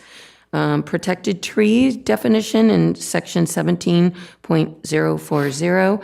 We should also include and define what are significant groves of trees. And I recommend maybe 3 or more within a 30 square foot area.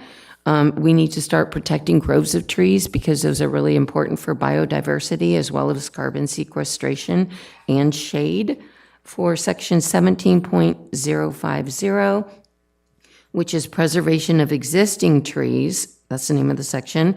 Ms. Obeid, I'd like to comment that you're referencing modifications to the existing Petaluma Municipal Code, and that's not part of this project. So, I'm citing where it's vague and we want to make it quantified, right? but we wouldn't be amending Chapter 17 as part of this project. So we're not talking about trees? We are relative to the objective design standards that are drafted, but what you're talking about would be amendments that we would do through the tree ordinance update that you're working on through the tree advisory committee. Oh, okay. Yeah. All right, so I would encourage us to get specific about metrics such as quantifying numbers and per area. So specifically, if I go to the parking section, when we talk about the number of trees, I think we should talk about, it should be like 1 tree per 200 square feet, or a ratio like that. And I don't know exactly what the ratio would be, but if you go to Freedman's Deer Park retail village over there on McDowell, I think they do an excellent job, and I don't know what their tree ratio is per parking space, not tree ratio per the landscaping strips within the parking space. It's great coverage, and I think we should quantify that for parking spaces in our objective design standards.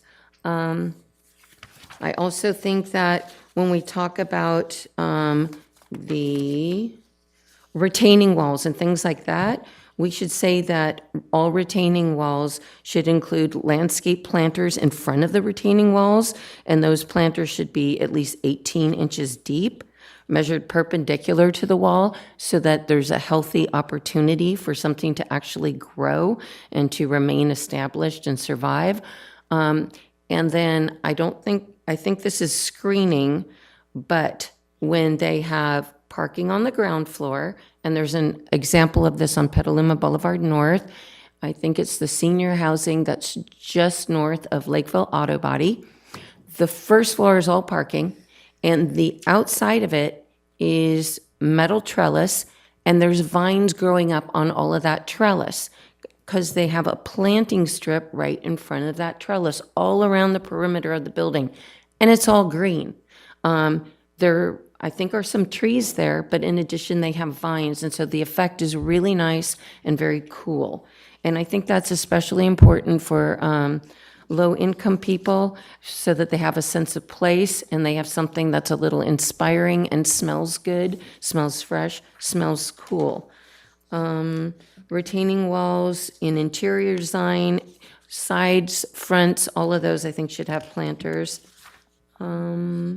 The frontage, I think we should look at what the setbacks are for the frontage and the side spaces, and have not just the parking, okay, so there's the road, and then there's the parking strip where street trees usually are, then there's a sidewalk, and then there's the frontage to the development.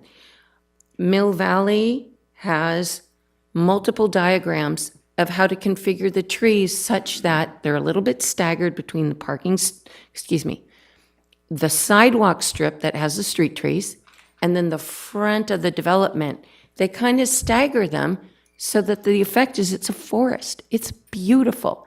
I think that we should have some treatment that's specific like that, that directs how many trees and how the trees can be assembled so that it creates a nice entryway for the people that live there. And I also think that the trees should be specified as canopy trees, not just medium-sized trees or ones that grow in a conical shape, but ones that are true canopies like the sycamores that Howard loves. Especially since it may be that there are no overhead lines. I have not seen a development in our town in the past 5 years that had any overhead lines, so I'm very hopeful that we can start to get some really tall trees like Ukiah has, like Chico has. I'm talking 80 feet tall. Beautiful trees for people that need it the most because they don't have enough money to go out camping necessarily or to go out driving to hiking destinations. Let's see here. Benches under trees. especially for low income and for senior places where they don't get out that much. Why not have them feel an invitation to come out sit under a tree, meet their neighbor under a tree? When the next pandemic happens, they're not going to be in their houses again. They're going to want to come out. People should be outside more and interacting with each other. I think that's really an important thing that Blue Zones is stressing right now, and I think that we can easily quantify that into our objective design standards. I also think that playgrounds, you have in here playgrounds, I'd like to see those have trees for shade for kids, not just a plastic tarp or plastic covering, which is a little bit of a trend now. I think the perimeter should have trees. Trees don't have to have limbs for the first 10 to 15 feet. Those can be trimmed. As a tree grows to 80 feet tall, you can still have visibility underneath so that parents can see their kids in the playground. And seniors should have trees so that then when they come out to the meeting areas, that they have shade.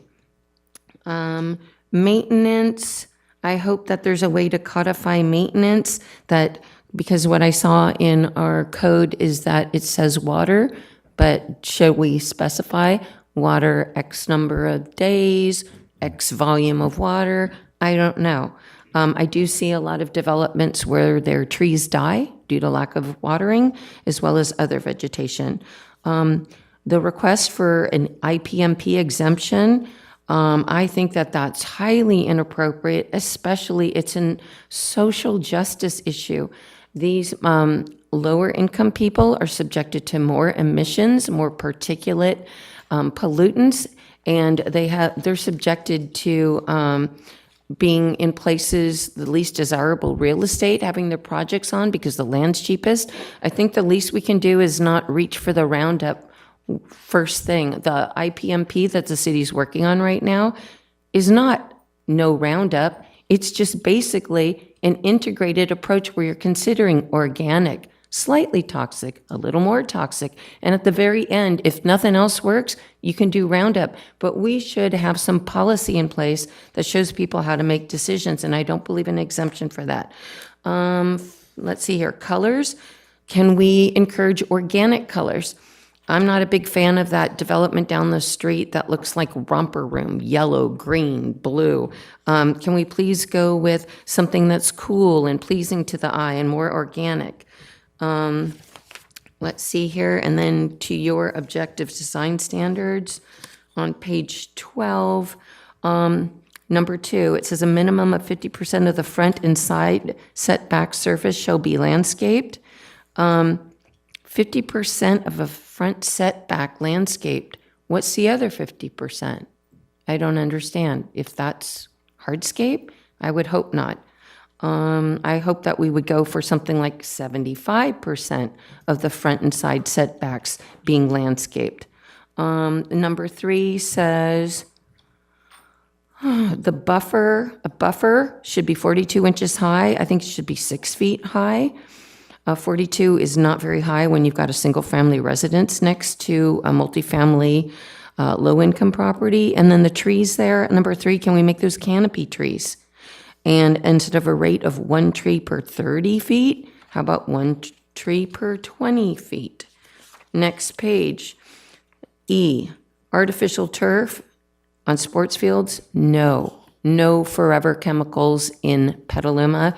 In terms of plastic turf are forever chemicals. They're carcinogenic, especially for children. They inhibit their endocrine system, their immune system, and they're carcinogenic. I do not believe we should have any exemptions for artificial turf. They kill the soil with heat. They absorb heat, and that's not good for the tree ecosystem. Let's see here. Number H, I think that the install of a landscaping strip of no less than 6 feet wide between the road and the pedestrian walkway is very good. Number 1, I'd like 1 tree at least 20 feet again. Number 2, I'd like at least 2 shrubs for 15 linear feet. And I think that's important, especially for noise abatement. Shrubs are lower, and the noise coming off of a street from traffic is also a health problem for hearts, especially for seniors. Page 14, there's integrated pest management plan. Okay, we need to abide by that. And for ground cover, let's look at not the crushed rock so much, but let's do the drought tolerant ground cover. And then for trees, in that chart down below under M, instead of having 24-inch boxes, we should have 100% of our trees being at least 15 gallons. There it is, 15 gallons. And they should be, like Mill Valley says, at least 7 feet tall at the time of installation. No baby trees, even if they come in a, whatever that is, a 15 gallon planter. Next page, outdoor seating. No plastic benches unless they are 100% recycled plastic. Let's see here. D, make those senior areas surrounded by trees. Our seniors are vulnerable to heat stroke. Number 9, frontage, river frontage. Have a setback from the river and from the wetlands of 100 feet. I think that's what our Water Quality Board is going for now, 100 feet setback from the rivers. I don't know what our code says now. And I think our wetland delineation should be according to wetland specialists and should confer with our river access and enhancement plan, which developers in the past have not been abiding for. They just get their own delineation done. Let's see. And I think this is important, especially for riparian habitat, which is important for fighting climate change. Okay, next page, C, waterway accessibility. 2, the pathways, can those be water permeable, please? Number 5, can we get an easement onto the wetlands? We've injected so many of our wetlands with concrete, which is really bad along the river, especially for flooding. It's only a 40-year flood wall up there.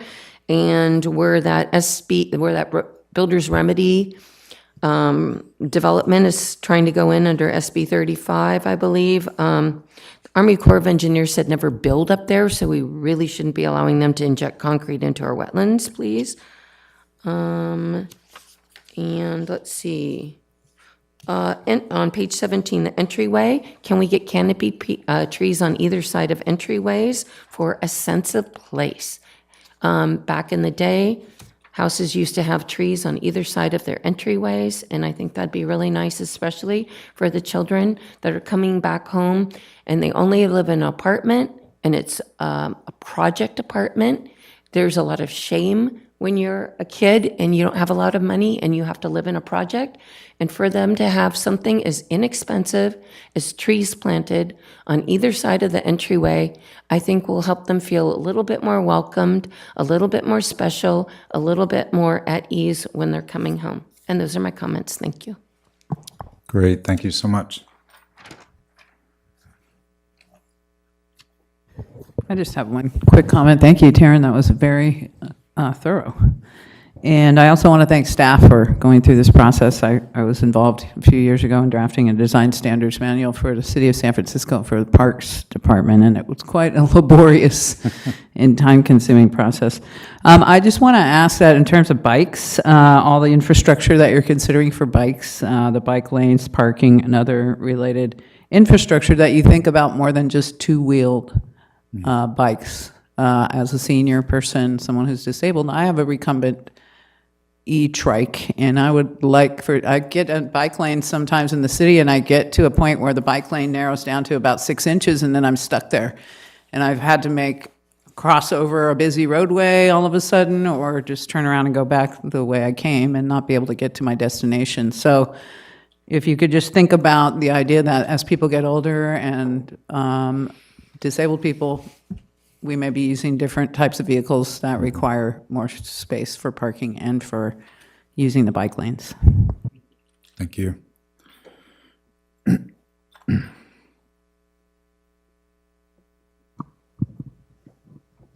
I just have a couple of comments. Thank you for your presentation. I appreciate it very much. As far as the creek and river setback, I believe it's 70 feet. That's a city standard.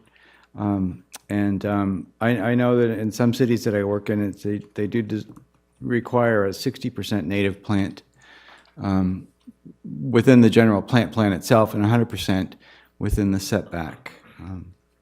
And I know that there's a crossover with the city ordinances. I also will weigh in on the artificial turf. I just agree 100% with Taryn on that. And cities across the country are actively banning the use of it. Likes and dislikes. Again, it's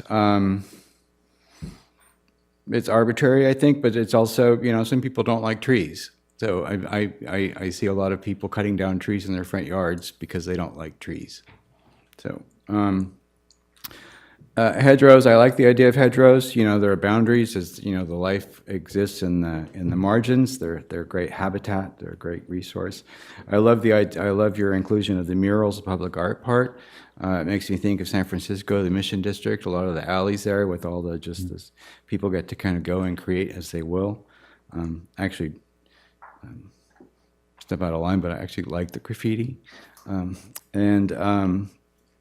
I agree with Brian about the building sidewalk ratio, and I think that's, and then as far as the invasive native and the invasive not having, it's sort of, what's the definition of invasive? So there's the buddleia, which is the butterfly bush, which people plant. I see a lot of people planting it in yards, but it is invasive, but I'm not quite sure it's listed as invasive. There's the Mexican feathergrass, which I see used quite often, especially in commercial landscapes. It is invasive, but I'm not quite sure it's listed as invasive. So I think that just needs to be closer looked at. And that's my comments. Thank you. Great. Thank you so much. All right, thanks again. I think canopy is an operable word from our team over here. I loved all the comments. I'd like to see more of our parking lots look like forests and our sidewalks with continuous canopy, providing shade and cooling our streets and our heat islands. There was some 6 foot by 6 foot planter, which was just better than the 4 by 4. Ideally, we'd see a continuous planter strip that allows for, better soil health, better root systems in our trees. I don't know if that's governed more by our street standards, but I'd like to get more familiar with our street standards, because I have seen some very new developments around town that where we've maybe missed the opportunity to really push the owner to create more open soil, what are we calling it? Planter strips. So back to canopy, maybe there's a place in this for canopy percentage on our sidewalks or on our parking lots, or maybe even the entire site itself. Just a thought there. Looking at this I love the visual of it, but when we're talking about more shade, bigger trees, I could see these circles that depict the trees next to the shrubs, next to the perennials, being much bigger. All right, that's all. Great. A note on canopy. It came up the other day as well, and it actually came up during the Planning Commission's review of 5002 Petaluma Boulevard North. And so we said, well, City of Sacramento has a well-known canopy policy. And we said, well, we'll go over and look at that. Well, it's a 20-page policy, and it's incredibly detailed. I think it's a great goal to strive for, and I would encourage that we look at doing it through the tree ordinance. I think it's a bit out of the scope for these standards.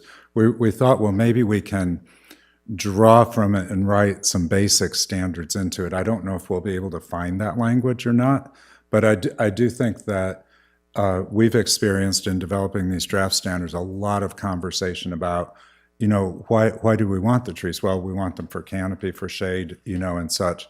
And so to move in that direction would be a great way with all of our policies, right? And especially the ones that would drive it, such as the tree ordinance. So thank you. Moving this way, Pamela, go ahead, thank you. Great. Thank you so much for the presentation, and I know there's a lot of content here, and you did a great job reeling it back a little bit and presenting it so some of us could understand kind of the commencement of the process and why it matters.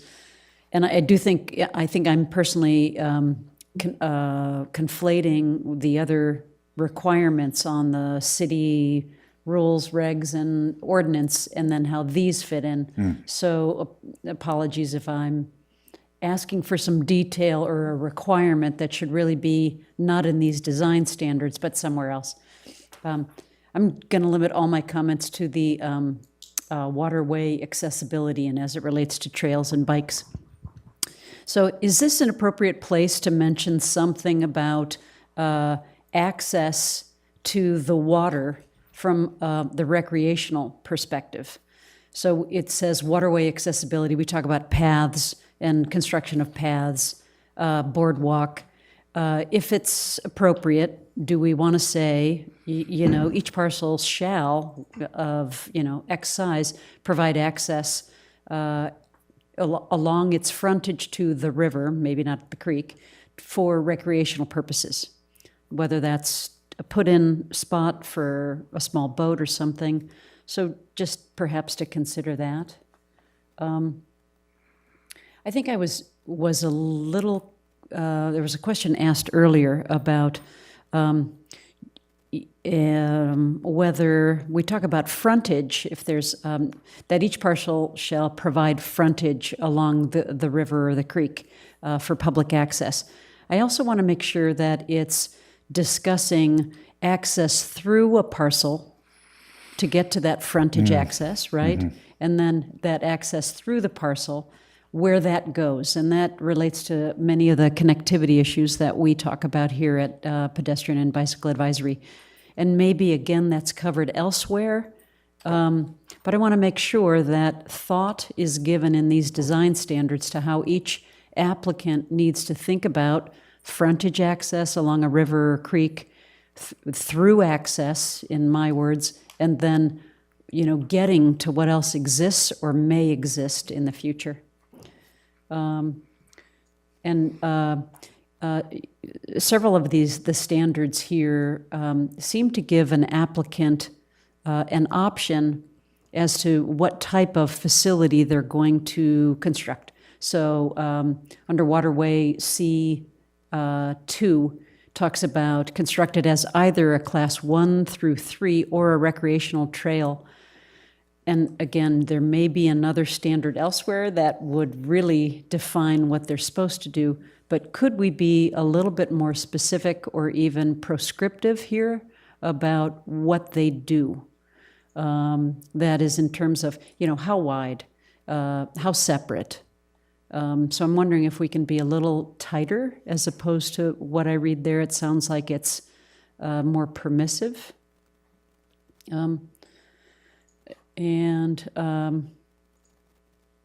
Regarding these, the boardwalk concept, and that makes me wonder where we even have any boardwalks right now that aren't at the Almond Marsh.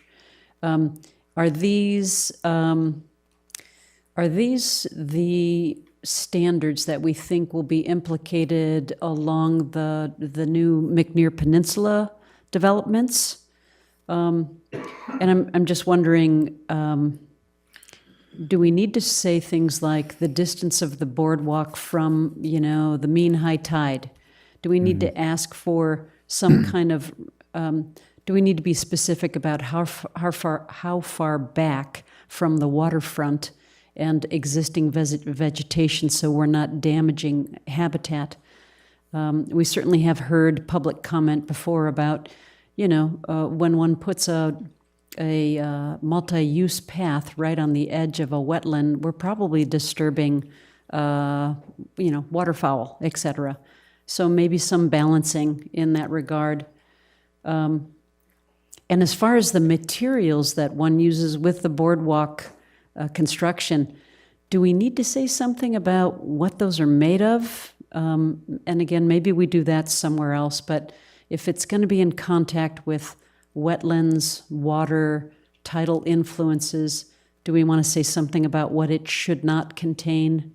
So there's no, in my words, leaching. Yeah.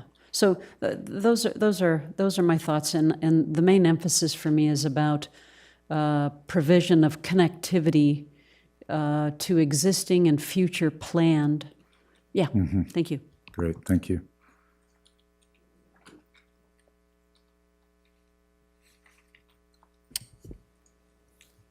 All right. I'll just wait for you. You ready, Andrew? Well, I'll let you sure. finish taking notes. No, go ahead. I guess it is all recorded. I've always got the video, right? Yep, that's right. Okay. So I'm going to jump to section 6 in landscaping to start with. There's section 6, B1 and B2. I'm not sure I really I agree with those, to be honest. It says any unused area of the site shall be landscaped. Bare ground is not permitted. I'm not saying I want bare ground, but what I've seen in a lot of projects is that the landscaping plan looks a lot better on paper than it actually winds up being. And I think there's something to be said for letting places, letting an apartment building become a community space and just trusting that flexible spaces actually happen and get created. I would encourage us to, the second one says a minimum of 50% of the front and side setbacks. Surface area shall be landscaped. I think this, my experience with this, when I think about it in practice, is like, it makes for a small walkway in an area and like useless landscaping. And you wind up with like people walking on the landscaping anyway because they're trying to get by people, and you know it's uncomfortable to walk by, you know, two people. You know, you wind up with just trashed landscape when we force a 3-foot piece of landscaping. So I'd encourage us to think more about how that gets, how we, what we're actually trying to achieve there, right? Because it just feels like just random numbers of amounts of landscaping, and I don't think it's achieving our goal.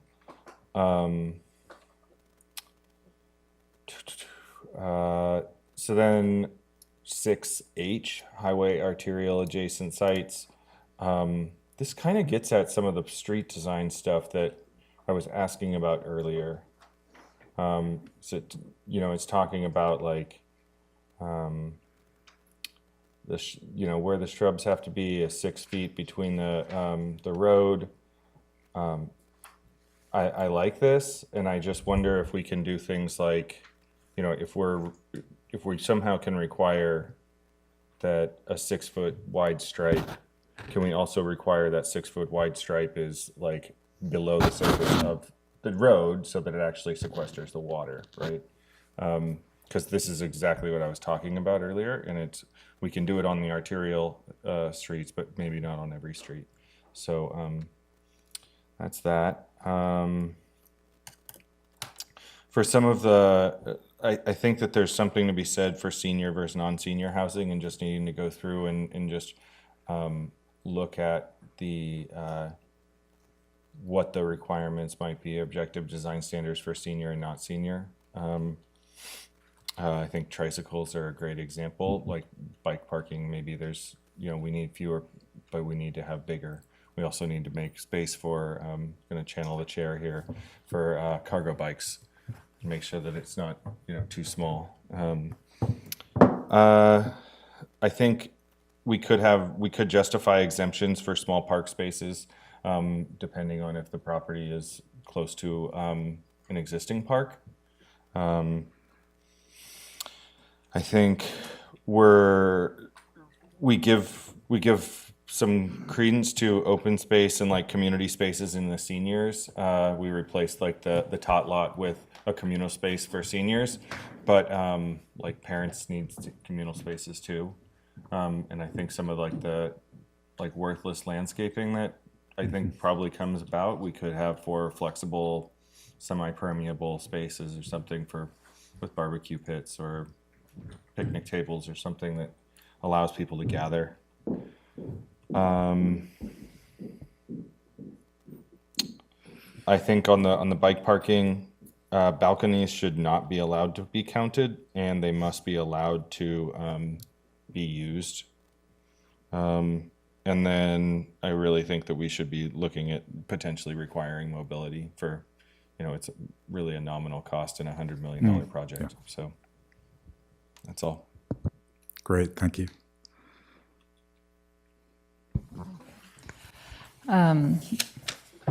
Just on the note of the differentiation between the senior housing, perhaps subbing out some of, if there is a need to sub out bike racks, they could be subbed out for benches or outdoor exercise equipment, just again for the mobility, the exercise piece.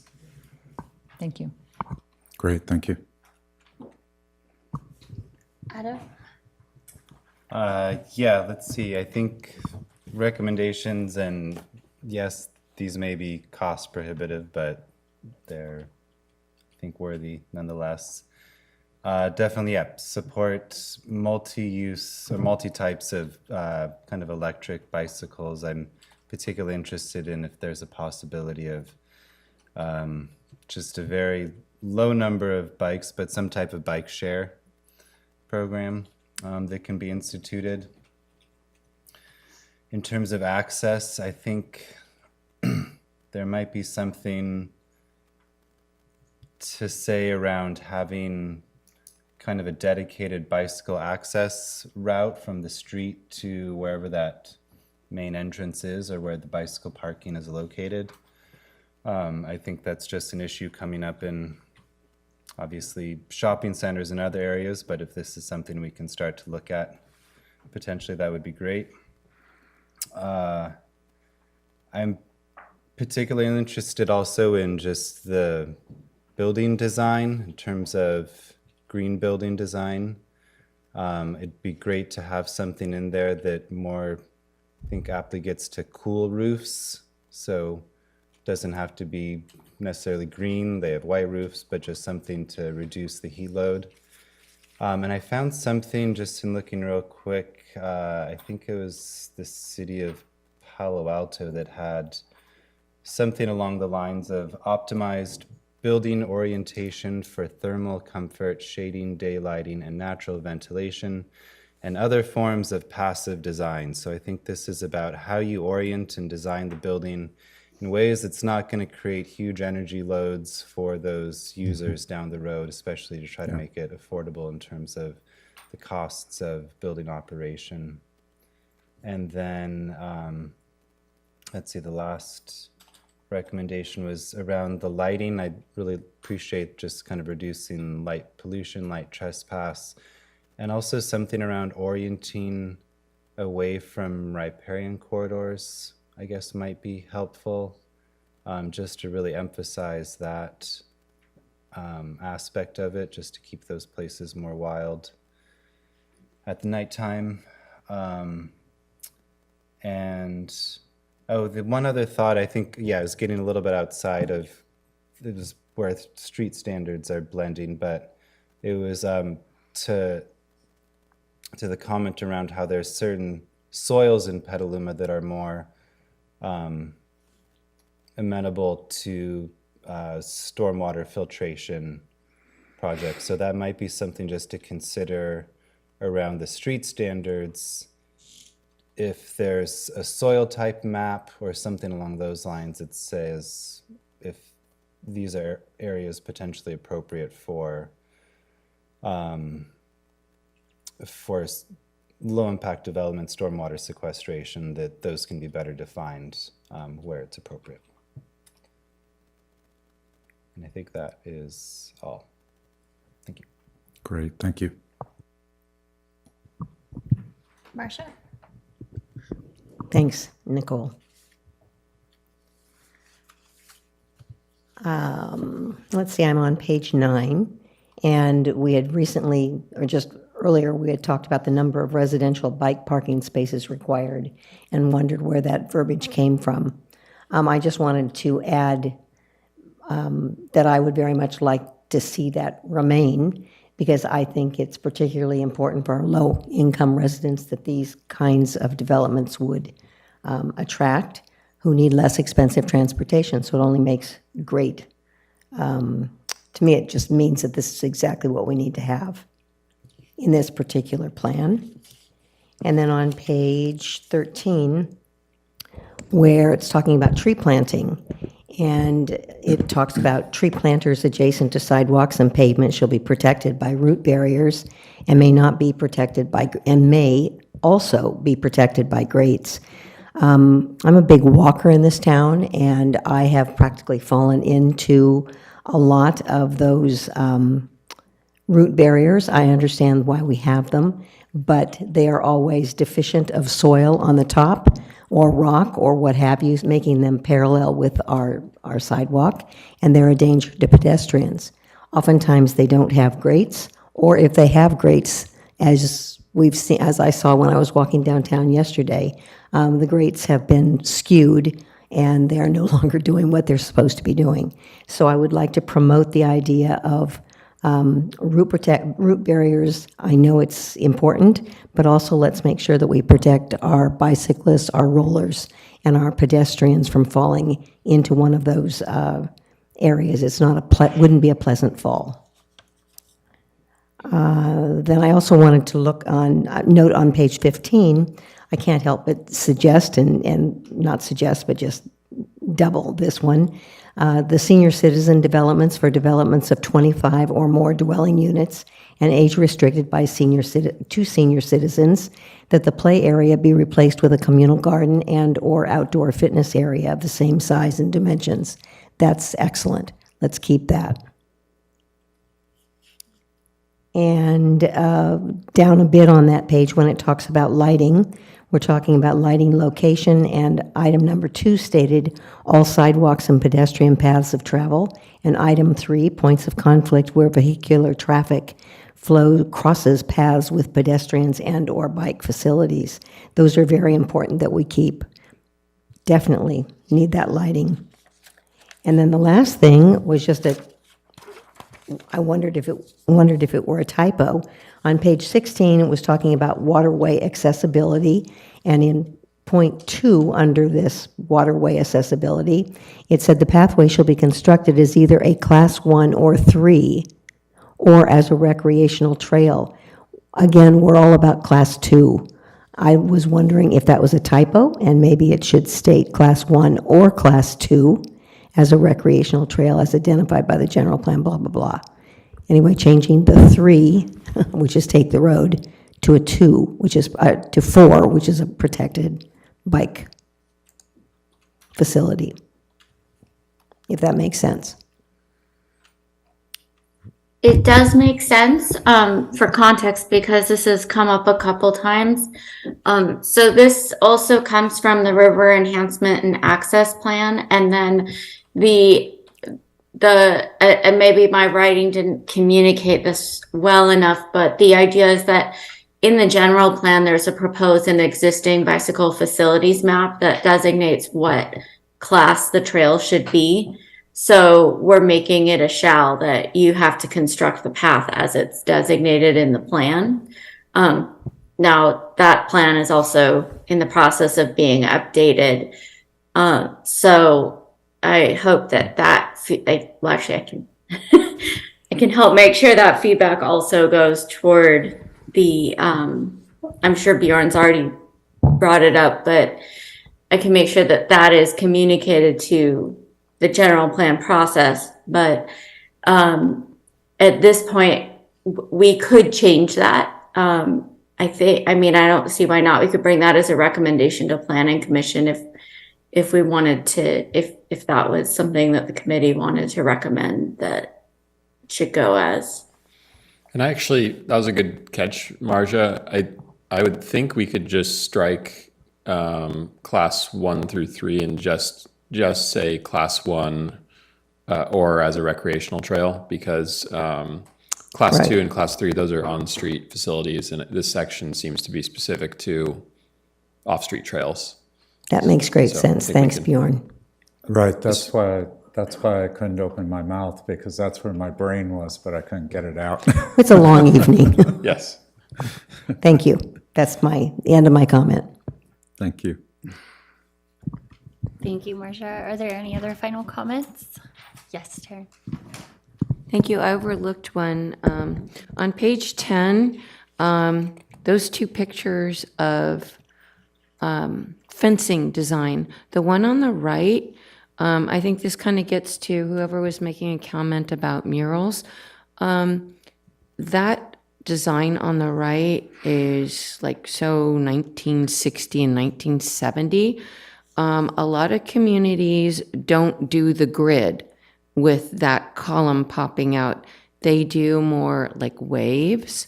They have something that's emblematic of the brand of the city that shows up. Whether it's leaf designs or deer, something nature, but more flowing lines.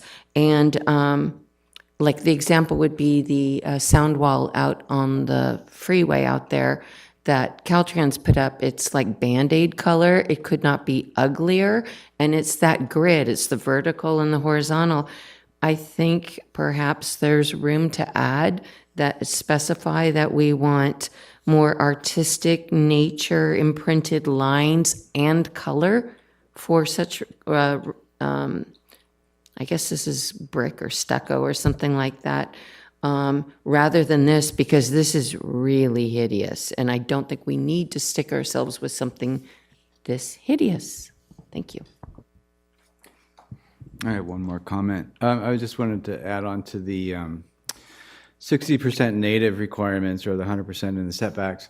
It also, piggybacking on what Brian said about sort of arbitrary landscape or just wasted landscape, is that, and I understand also that this is something I think the city needs to adopt as a city standard, but designing for habitat, so if there could be some sort of language inserted in there that that habitat regeneration is important to development and to the overall health of not just the humans that live there, but the more than humans that live there. So it's for all of us. So anyway, Great, thank you.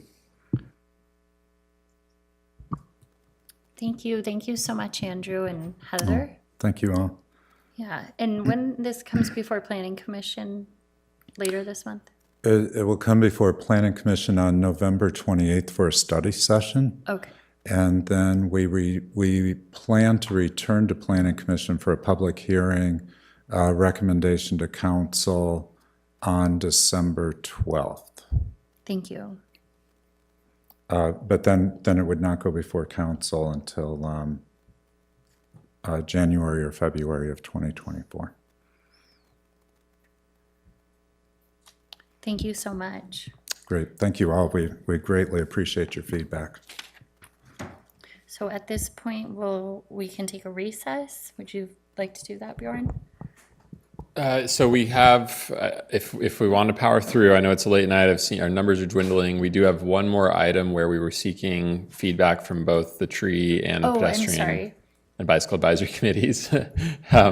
So if you all are able to power through, which hopefully will be a brief presentation, we can do that. And then, given that it's late, I think we could maybe take a motion after that to just adjourn the meeting without going through committee staff comment and the active transportation plan presentation. And I can follow up by email on some of those items. Sure. Okay. Okay, so now we will provide feedback on the Kentucky Street Golden Concourse crosswalk improvements. And I have this as Emmanuel Urso. Is this you, Bjorn? This is Ken. Sorry. Oh, thank you. Okay. Yeah.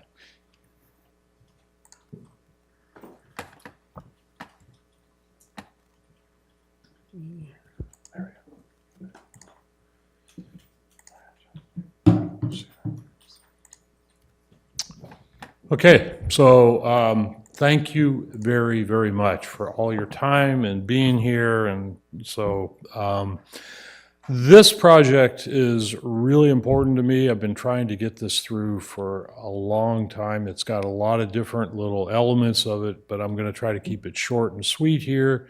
Certainly, you have any questions, let me know. So the scope is really, there's three components to this. Project area is the Pride Crosswalk. We have a trip fall on the sidewalk at 133 where the game store is.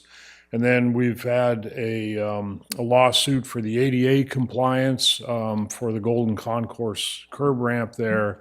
And then we did the Pride Crosswalk. All these are interconnected. So the basic problem is we've got two trees there that have been, they've caused lawsuits for the city. I've got 3 arborist reports that all said remove the trees. We've got a fire hydrant that's right next to it. We've got sidewalk that's been moved because of it. So, you know, the trees, we need to put in the proper trees and put them in, install them with the proper methods. So, next please. So these are the 3 arborist reports. You can certainly email me. I can send you that information. But basically, in summary, we've got the roots are cracking the sidewalks. They've got weak attached limbs, referred to as included bark, where the bark gets in there and starts pulling the limb away from the trunk of the tree. Got fire blight. These are pear trees, which are part of the rose plant thing. I'm going to sound like an arborist, but probably not. But I understand fire blight. They have fire blight, and then there's a sign of the split rim. So summary of the 3 reports, they're unstable, potential hazard, and should be removed and replaced. So moving on, you know, some of the existing trees, primarily Chinese pistache, both male and female. We have 1 other pair, and then red maple. And then, you know, recommended, these are some of the recommended replacement trees from, you know, the arborists and from, you know, what I've kind of heard, but I would really like to get your feedback on this, and I'll figure out the best way of doing it. You know, we're not going to need that feedback until January. We're going to remove the trees tomorrow, and we will replace the trees with proper trees, but we're going to do all that after the holidays. So, and this is my weak attempt at trying to give a little bit of, this is, you know, don't laugh, please. I thought of, yeah. So we're looking towards Keller Street parking garage, and we're looking down the Golden Concourse at the round table there, and we're going to put a couple trees on there. I'm doing a bulb out as much as I can, but there's a couple of slides that I want to show you with some ideas. And this is the ideas, you know, why not try to elevate the crosswalk there? And so you get a little bit of a traffic calming effect of it. I'm a little concerned because the drainage slope is a 3/4 to 1%. And so we have to go ahead and cover up the drainage channel, and that's a maintenance issue. But this is actually Christopher Bolt's idea. And it meets the ADA requirements. It helps me deal with getting proper detectable surfaces in there and proper ADA compliance. So I'm going to move this forward here. These are another examples. So here we are looking, you know, overall, we've got the Pride Crosswalk. That will get redone. The city manager is really, she's given high emphasis to getting that put back in a permanent condition. So we're working on that, but I want to deal with the ADA safety issues, the trip fall issues. So that's kind of in summary. And what I asked the tree committee in particular is recommendation on the tree types, and we don't have to do that right here, and also the installation techniques. And again, this is if I had an ad hoc committee, which I've sent an email to the deputy city attorney to try to get information so I can, get information from the tree committee. And I think, Howard, if you could ask, at the, Cindy and see what we can do on that. So that's the Kentucky street improvements. And any questions? Okay. I went to every business there, talked to most people. I've done it twice now. Everybody's aware of it, and there has been nothing even mildly critical. I think people we want to beautify this part of town, and that's moving forward. So, yeah, Adam. Yeah, just maybe, I don't know, I know nothing about concrete, but maybe you can put color in it, I think. Maybe just make that more permanent. Yeah, there's a couple of different installations. And so, I'm looking at everything from, for the Pride crosswalk doing thermoplastic that's already been pre-cut out. I've got bids on that. We could do colorized concrete. There's the color palette there's some sensitivity to that, and it may not be able to do that, but we're looking at a number of different ways to move it forward. So, yeah. Yeah. Gene.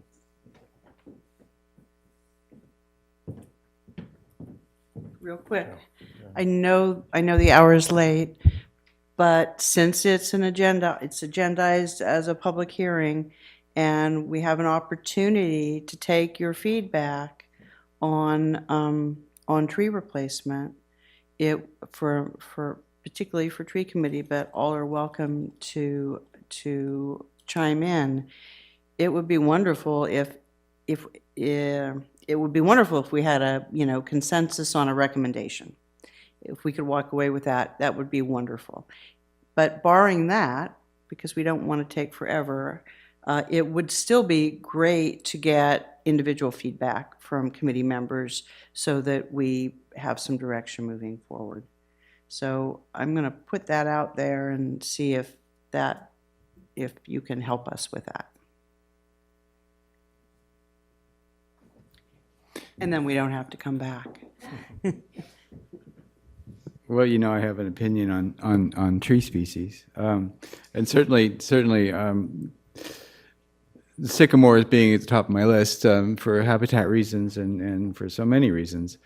But I have to say, for aesthetic reasons, I mean, the fact that there are so many pistache already on the street, I think that would be most appropriate. What causes me concern about the pistache is that, owning a business on Petaluma Boulevard with a pistache tree in front of it and a sewer drain, I've seen the berries on that tree drop and clog up the sewer drain and have water come nearly into my business. The city doesn't take care of that. I take care of that.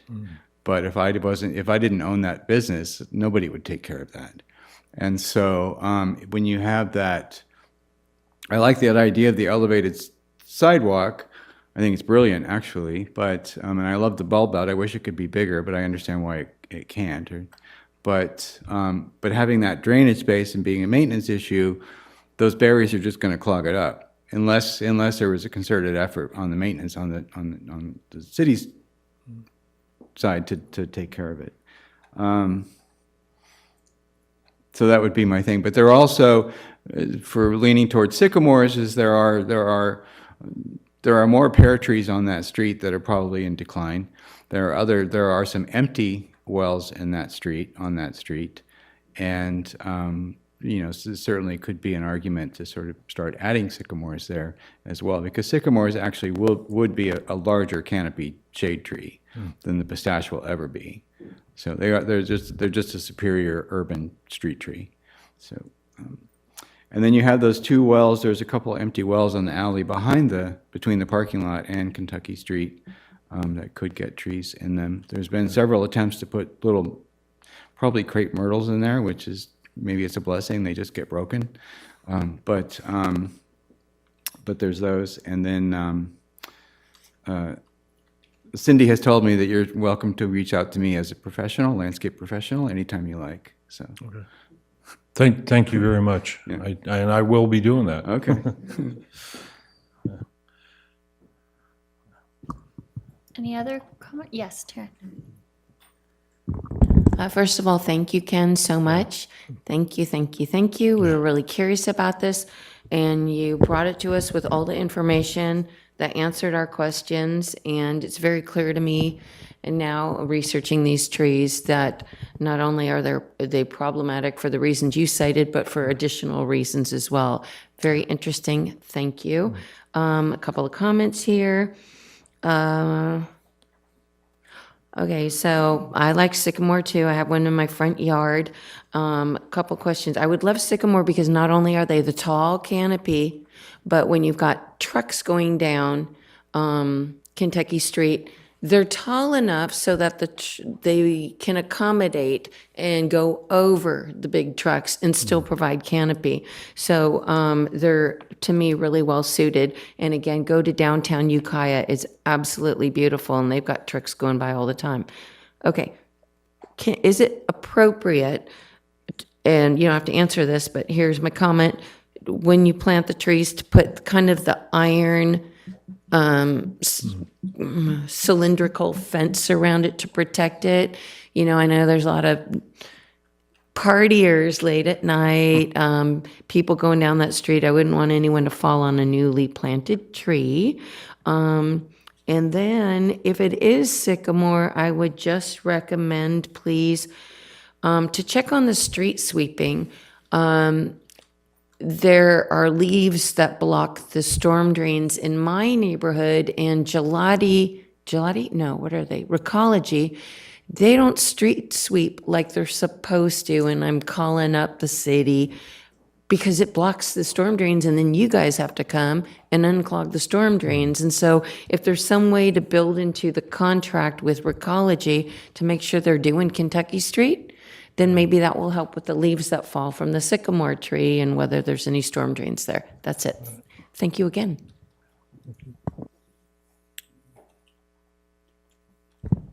Yeah, thank you, Ken, and I understand the urgency of the question, but I feel a little under the gun to make a decision that we haven't been out there, look at the condition, looked at the street, evaluated from block to block what should happen, and to try to make a decision about that with this information isn't fair.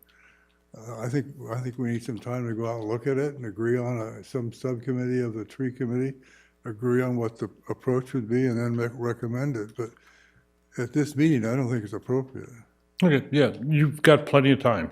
I mean, we can get to January, and if you feel like you need more time, we can take as much time as you need. Can you provide us with plans that show the proposed solution? It's, there's a number, I won't go into the details of the design, but basically the truck loading, unloading, and how the street is used. The tree well basically needs to stay the same. We've got fire hydrant, we've got ADA, elements to it. I can open it up a little bit bigger than what's there. It's a 4x5.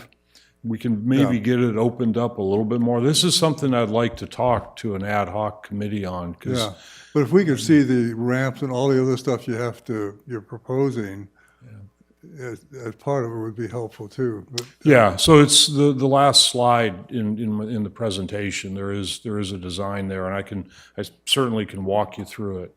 Yeah. I just would prefer more. I mean, I didn't even realize this was on the agenda. I guess I missed that entirely. But I don't think there's enough information or time to make an intelligent decision.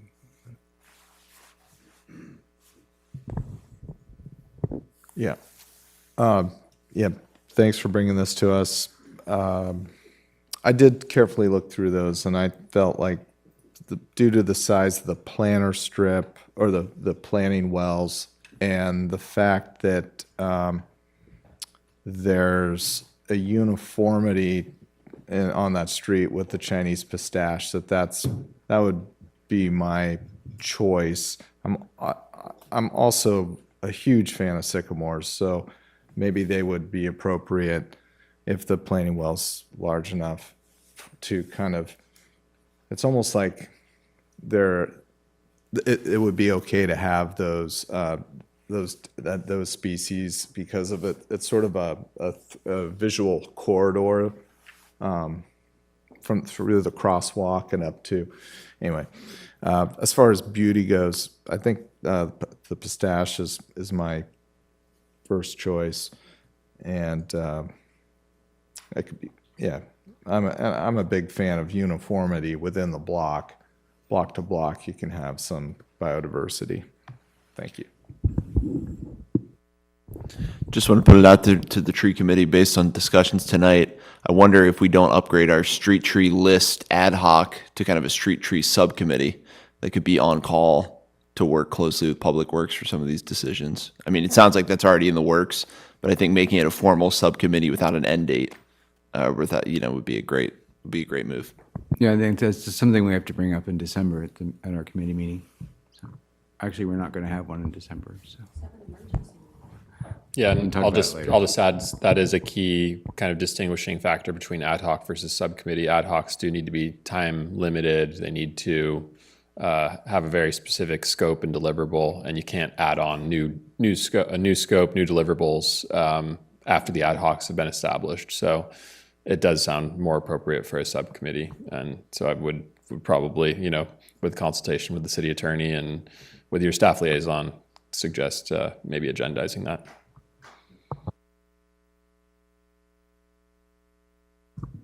Do I need to open public comment? Yeah, okay. You can be, we obviously don't have any speaker cards, and so we just checked to see if there were any emails, and that's it. Clerk, have you received any comments on this item? No comments were received. Thank you. So the public is invited to make comments on this item. Public comments are limited to 3 minutes per person. If you haven't done so, fill out a speaker card and bring it to the clerk. And there are no comments, so we will close public comment. Or discussion? No.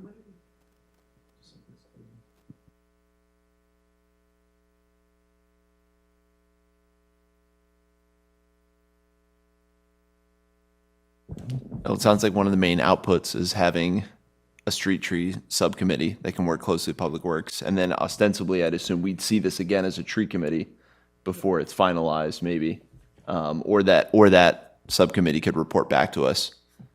But did Howard say we're not having a meeting in December? It sounds like it. Until January. That's okay. We can do it in January. Yeah. I Can would, suggest yeah. continuing the item to either a date certain or a date uncertain, and then pick it up. Yeah. Pick this back up at that meeting, with a recommendation. No, I don't think we're going to be doing that in a joint meeting. So if it's right, Gina, if we're continuing this, it'll be a tree committee item. I believe that, assuming that both committees are comfortable with that, that seems to make sense to me. I believe that's appropriate, and I'll email Cindy, our staff liaison, tomorrow and just get clarification. And then she'll let us all know. And in the meantime, is there any feedback from from PBAC members regarding the pedestrian and traffic calming elements as part of the project? I'm really excited about the idea of it raised. Okay. And I'm open to you on whatever the best treatments are. You brought up a few things, but I really, I definitely like the raised crosswalk idea. Yeah, I think, yes, thank you. Thank you very much. I think most of us realize that this is a real addition to that street, Kentucky. It's in desperate need of fixing, and I think the curb ramps and the cut and perhaps the raised crosswalk, along with bringing back the Pride crosswalk, are all terrific with me. I'm glad to see it. One quick question: was there anything about flashing kind of beacons in the street along the? We don't crossing? do in-ground lighting anymore, and Okay. I did think about putting in an RRFB, but I don't think it would really serve. you know, there's enough clear space and, people are going slow enough that I don't think the you know, RRFB, rapid. Yeah, no, I'd agree. Just curious. That sounds right. Yeah, I hadn't really looked at putting that in, and I don't feel like it really warrants it there. So, I mean, it could, you know, it's a solar item, but I feel like, and frankly, feel like raising the crosswalk, that helps with that whole condition. So, but, you know, we could consider it. I'm not going to totally dismiss it. So, Yeah, I think for the reasons you stated, there's pedestrians can get further out into the street on the bulb out. It's raised. Everybody's looking for parking, so their just heads are on a swivel. So, yeah, it seems I wouldn't necessarily need any additional. Yeah, and I will come back to PBAC when we have that designed, and you know, things are a little bit further along with the Pride crosswalk. I want to go back and just show you all that. So, you know, I'm hoping, you know, that we have a meeting in January. So, yeah. But, Do we need to make a motion to continue this? Right. Yeah, we got 5. Oh, yeah. Don't forget. But we Maybe should it do makes that? sense, just to be safe, both committees separately make a motion perhaps to continue the item. Or we could, I mean, since this was just a feedback item, there was no vote really Yeah. that we called for. Couldn't we just continue it without a motion? Yeah. Is that, put it back on the agenda as a follow-up? Is that fair? Sure. Yeah. I think procedurally, yeah. Just as a clarification, it's coming back to just the tree committee or both? Sounds like it'll come back to both, but at their own regular meetings. okay. What we do need is a motion, I believe, to adjourn without getting through our entire agenda. Would somebody make a motion to adjourn the meeting? I'll make Move that that we mo- adjourn the meeting. I'll second that. Thank you. Okay, and with that, the meeting is adjourned. Have a good evening. Thank you.